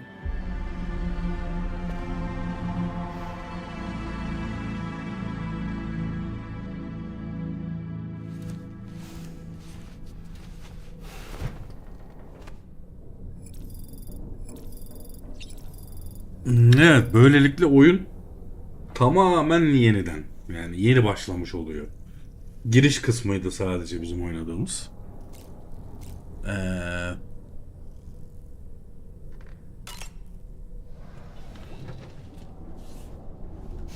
Şimdi bu kapsül Ready for another trip with Daddy? Fatih Akın'ın ya da Dolmen'in söylediği gibi büyük ihtimalle boş. Okay, kiddo, let's go.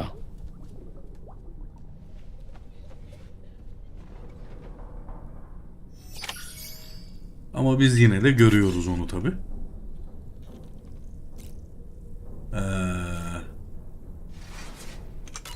Çeki düzen verelim.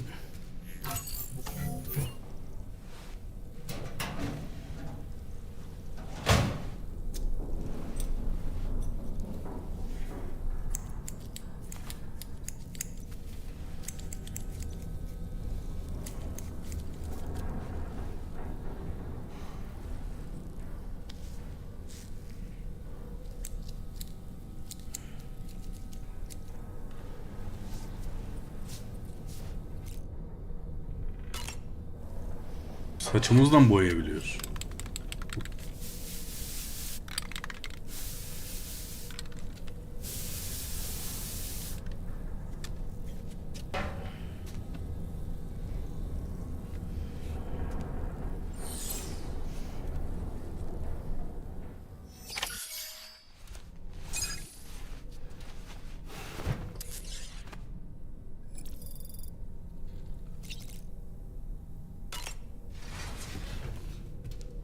Bir dışarı çıkıp bakalım ne varmış.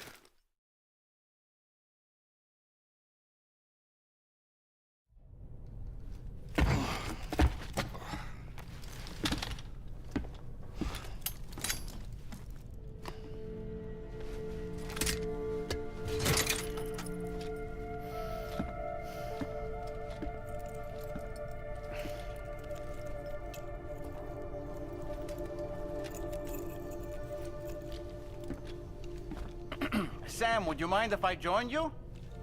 Humor him. His knowledge and experience will probably come in handy down the road. Yes. Really, Sam? Your buttocks? What about shotgun? I prefer the driver's seat.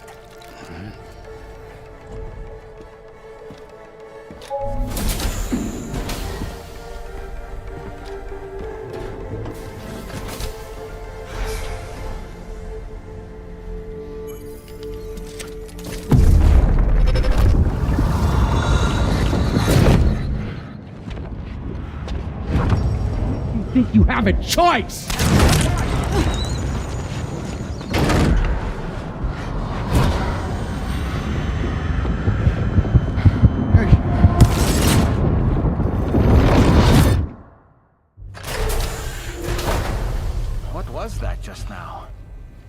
saw it too, huh? Let's just say it's nothing new. I always got these flashes when I hooked up the pod. Ah, the bleed-through effect, wherein the BB's memories are conflated with one's own. I'm sure someone explained it to you before. Though this is a little different, of course. I really gotta deal with this shit again. Sam, do you read me? You'll first need to access the Mexico side plate gate terminal. After we've confirmed network coverage, we can take the DHV Magellan and regroup at your position.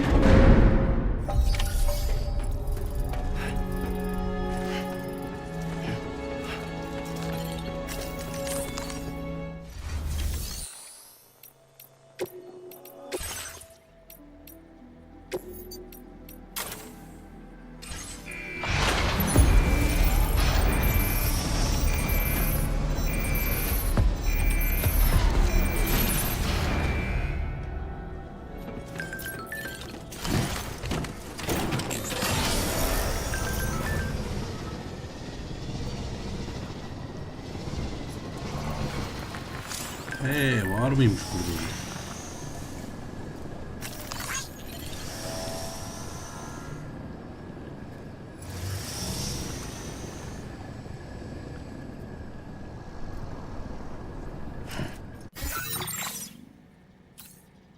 DHV Magellan. Bu tarafa doğru gideceğiz ha.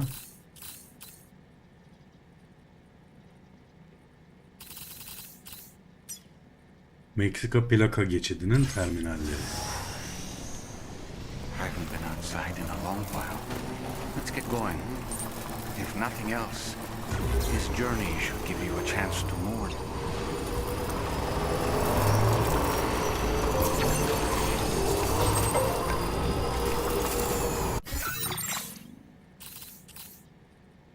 Bu yoldan gidebilirim.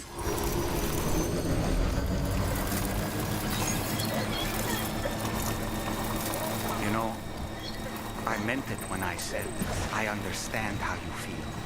But if you hold on to the sadness, it will weigh you down like an anchor. However much it hurts, you must carry on and do what only you can do. Grieve, of course. But keep moving, Sam. And when all is said and done, you can take stock. Decide what's next.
Stretch my legs.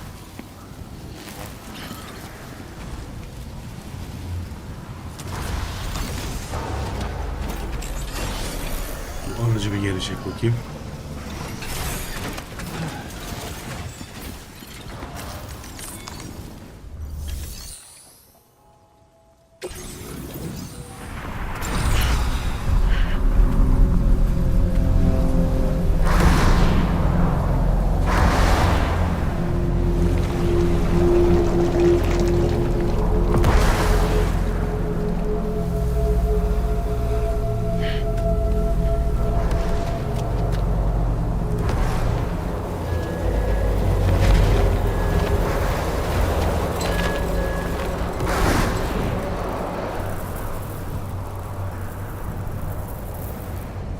deal with them?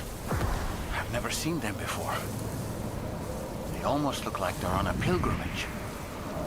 They can just waltz right through the gate like that? It would seem so. Once you extend coverage into Australia, the chiral network should afford us some additional security. Or at least allow us to maintain a record of whoever uses the gate. It bears repeating that the UCA does not intend to restrict access to it. They only want to ensure safe passage for everyone traveling between the continents.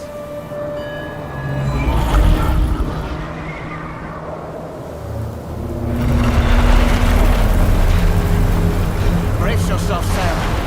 It's a gatequake. Oh, and a big one at that.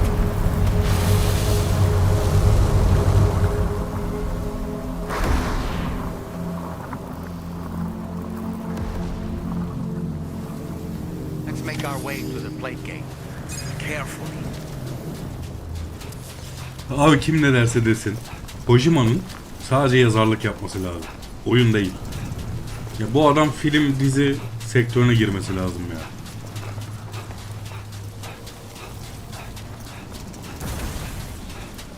Del Toro ile birlikte mükemmel bir film, dizi bir şey yapabilir yani bunlar.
Should be a terminal this way.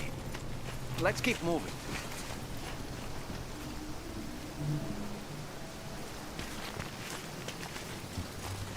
Bambaşka bir yere geldik la, bu neymiş böyle?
Plaka geçidi Avustralya.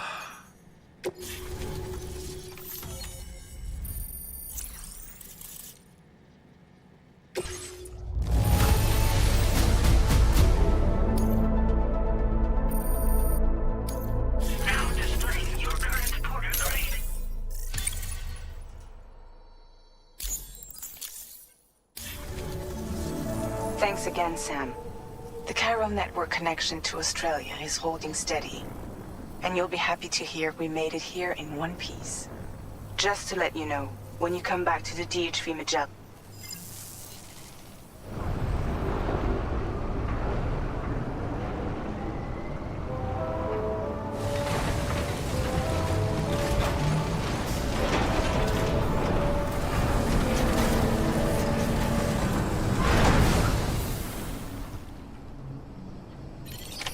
Order completed. Well done.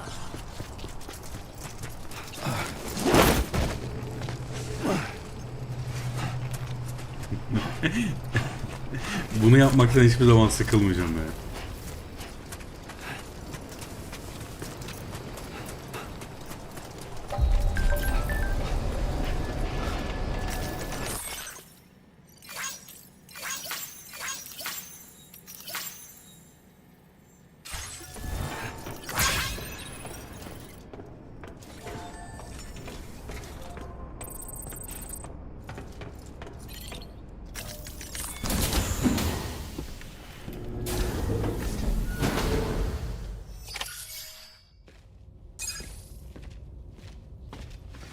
Thank you, Sam.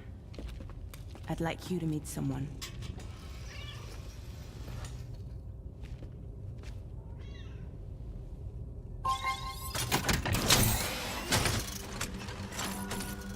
Hello, Sam. My name is Charlie. Charlie's Drawbridge's patron. Hear me out, Sam. I want you to help us bring Australia into the network. Drawbridge has been selected to oversee this critical operation. People saw what you did in Mexico and wanted more of the same.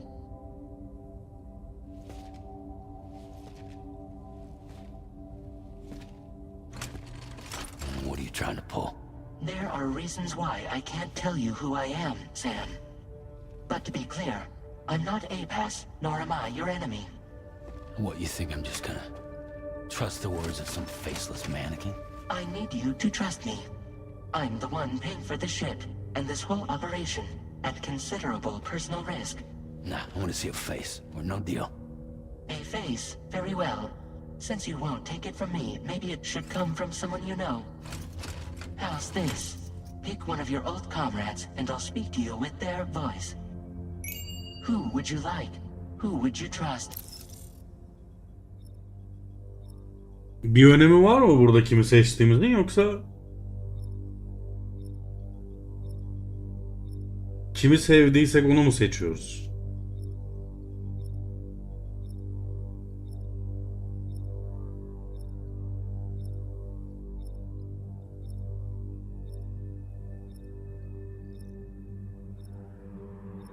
Ya herhangi bir şey katkısı, eksisi vesairesi var mı?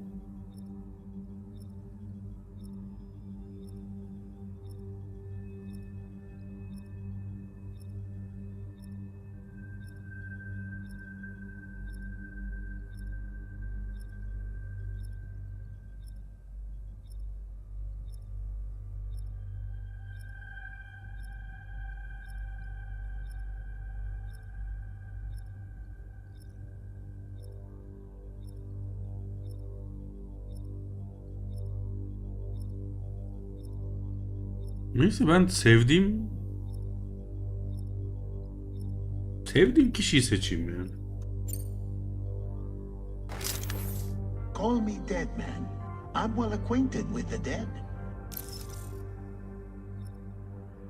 Gerçi hepsine bakabiliyorum böyle, değil mi?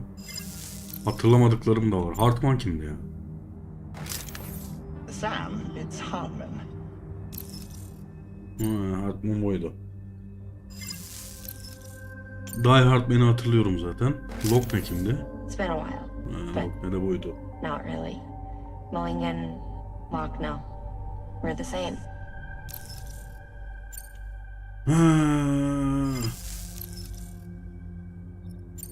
Ya, Guillermo del Toro şimdi yani. Call me dead man. I'm well acquainted with the dead.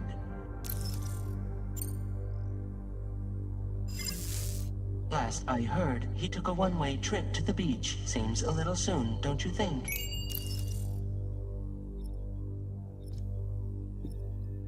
Lan niye seçtirtmedin onu? O zaman Hartman'ı seçtik bari. Sam, it's Hartman. No point. The man himself will be joining you on site in Australia. Lok neyi var? Kendi istediğimi seçemeyeceksem niye bana seçim sunuyor ya? Not really. Mulligan, Locke, no. We're the same. As I'm sure you are well aware, Mama's card now resides within Lochna. Adding my persona to the two sounds confusing. No, let's avoid that. Ya arkadaş, benim istediğimi seçmeyecektin madem. Bana niye bunları sundun ki? Sam, this is Die Hardman. All right. Pulling up his profile from the database. How about now, Sam? Feeling more at ease already, I'm sure. You tell me, old buddy, if this is a UCA sanctioned op, who knows about it? You misunderstand. Then again, there's a lot I still haven't explained to you, isn't there? I think it's time a certain someone made an appearance. I'd like you to meet the president. The new president? The guy who took over after Die Hardman? Not precisely. The UCA doesn't have a presidential system anymore. Die Hardman was the first and only president, making it one of the shortest-lived single executive administrations in history. One can only guess what he felt about it. Previously, the president was subject to the will of the people via a popular vote every 4 years. APAS, however, is far more efficient. It can ascertain public opinion in real time and thereby determine the appropriate course of action. This led to the adoption of a new model. President guy? You just told me he isn't really the president. He is not the president of the UCA. Rather, he serves as the president of APAC. APAC is a privately owned corporation responsible for the operation and oversight of APAS, a service provider to which we may delegate day-to-day governance.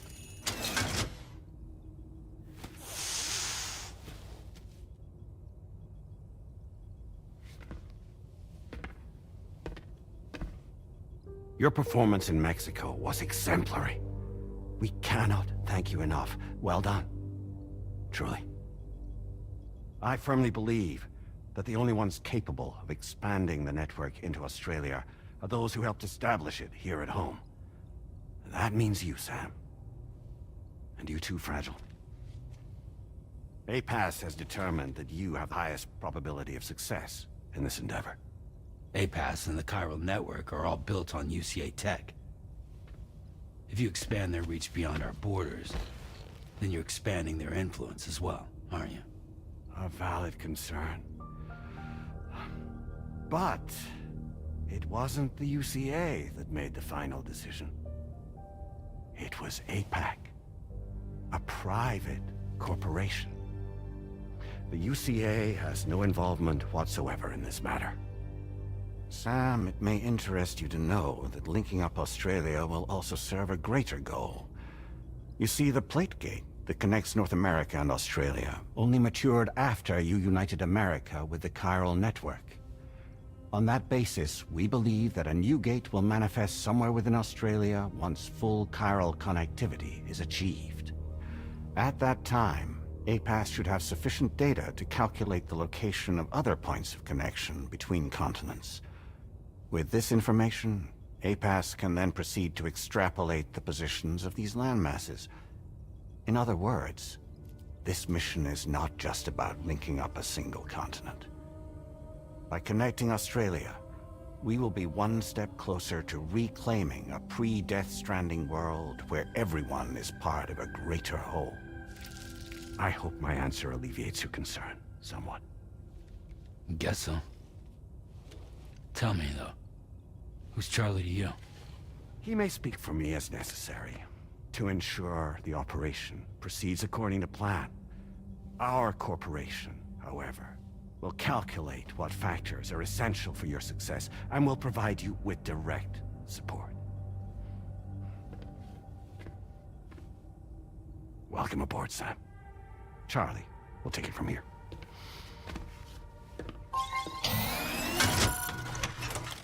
It will be your job to travel the continent and connect the people, Sam. But know that everyone on this ship is ready and eager to back you up. You won't be on your own this time. So, you're gonna do it?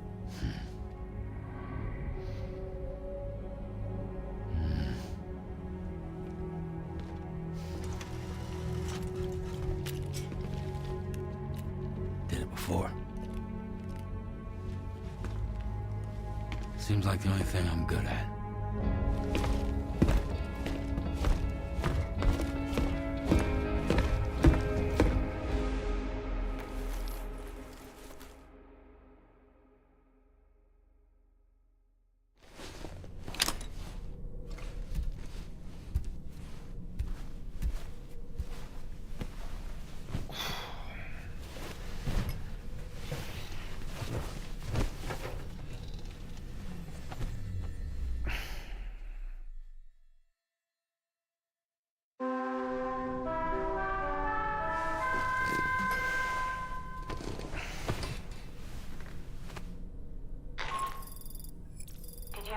To get some sleep, Sam.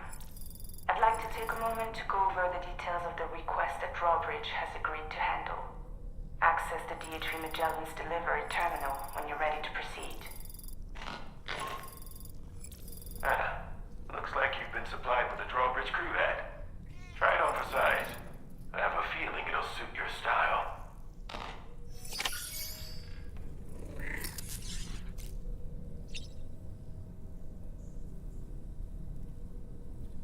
Tamamdır. Yani oyunun aslında giriş bölümünü bitirip daha yeni başlamış olduk. Avustralya'ya daha yeni geldik. Avustralya'yı bağlamaya yeni başlayacağız.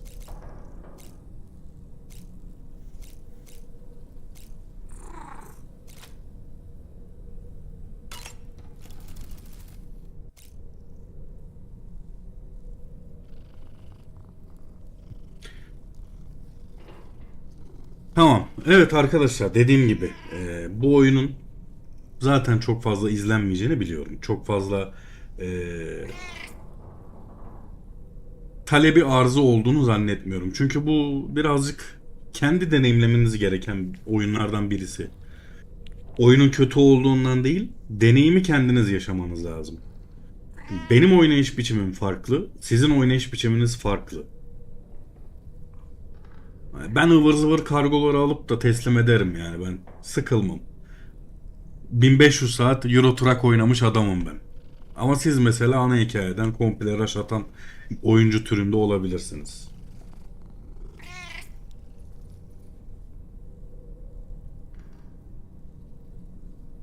O yüzden 2 bölümlük bir seri olarak bırakmak istiyorum bunu. Giriş bölümünü oynayıp görmüş olduk diyelim.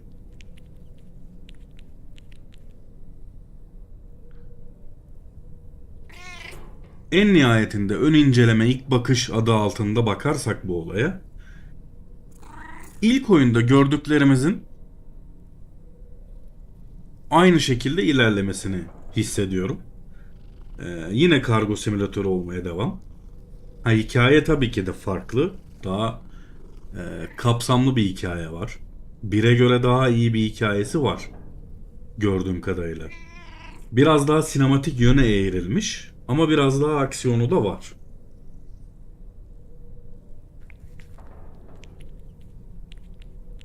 Ödül almamasına şaşırmadım. Bazılarınız buna laf söyleyecek olabilir. Özellikle Mutant.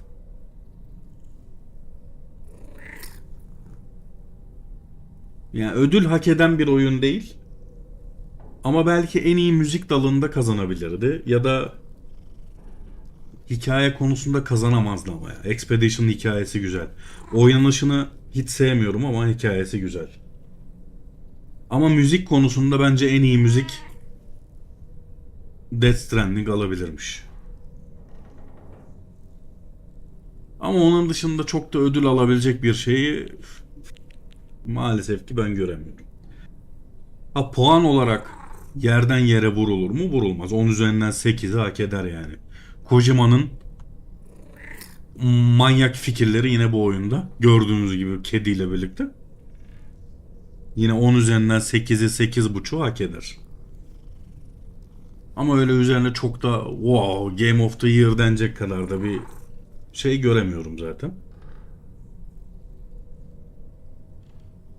Umarım bu mini seri hoşunuza gitmiştir. Böyle bir ilk bakış ön inceleme gibi bir şey yaptık. Hikayenin ana başladığı yere kadar gelmiş olduk. Bundan sonrasını artık oyunu satın aldığınızda indirimlerde vesaire siz kendiniz deneyimleyebilirsiniz. Artık bir sonraki yayınlarda ve videolarda görüşmek üzere diyelim. Biz Crimson Desert ve Dying Light'ın bu tek can moduna devam ederiz. Ben bir yandan kendi başıma oynarım bunu. Kendimce bitiririm ederim. Büyük ihtimalle benim bunda oyun sürem 60-70 saati falan bulur. Belki 80 saat falan da olabilir. Takılırım yani ben.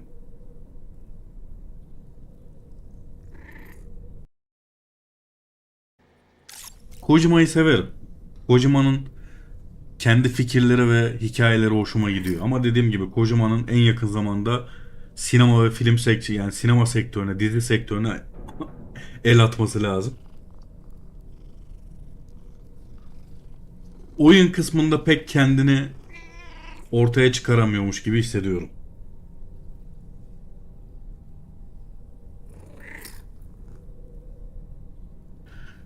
İzlediğiniz için teşekkürler. Beğenmeyi unutmayalım. Bir sonraki videolarda ve yayınlarda görüşmek üzere.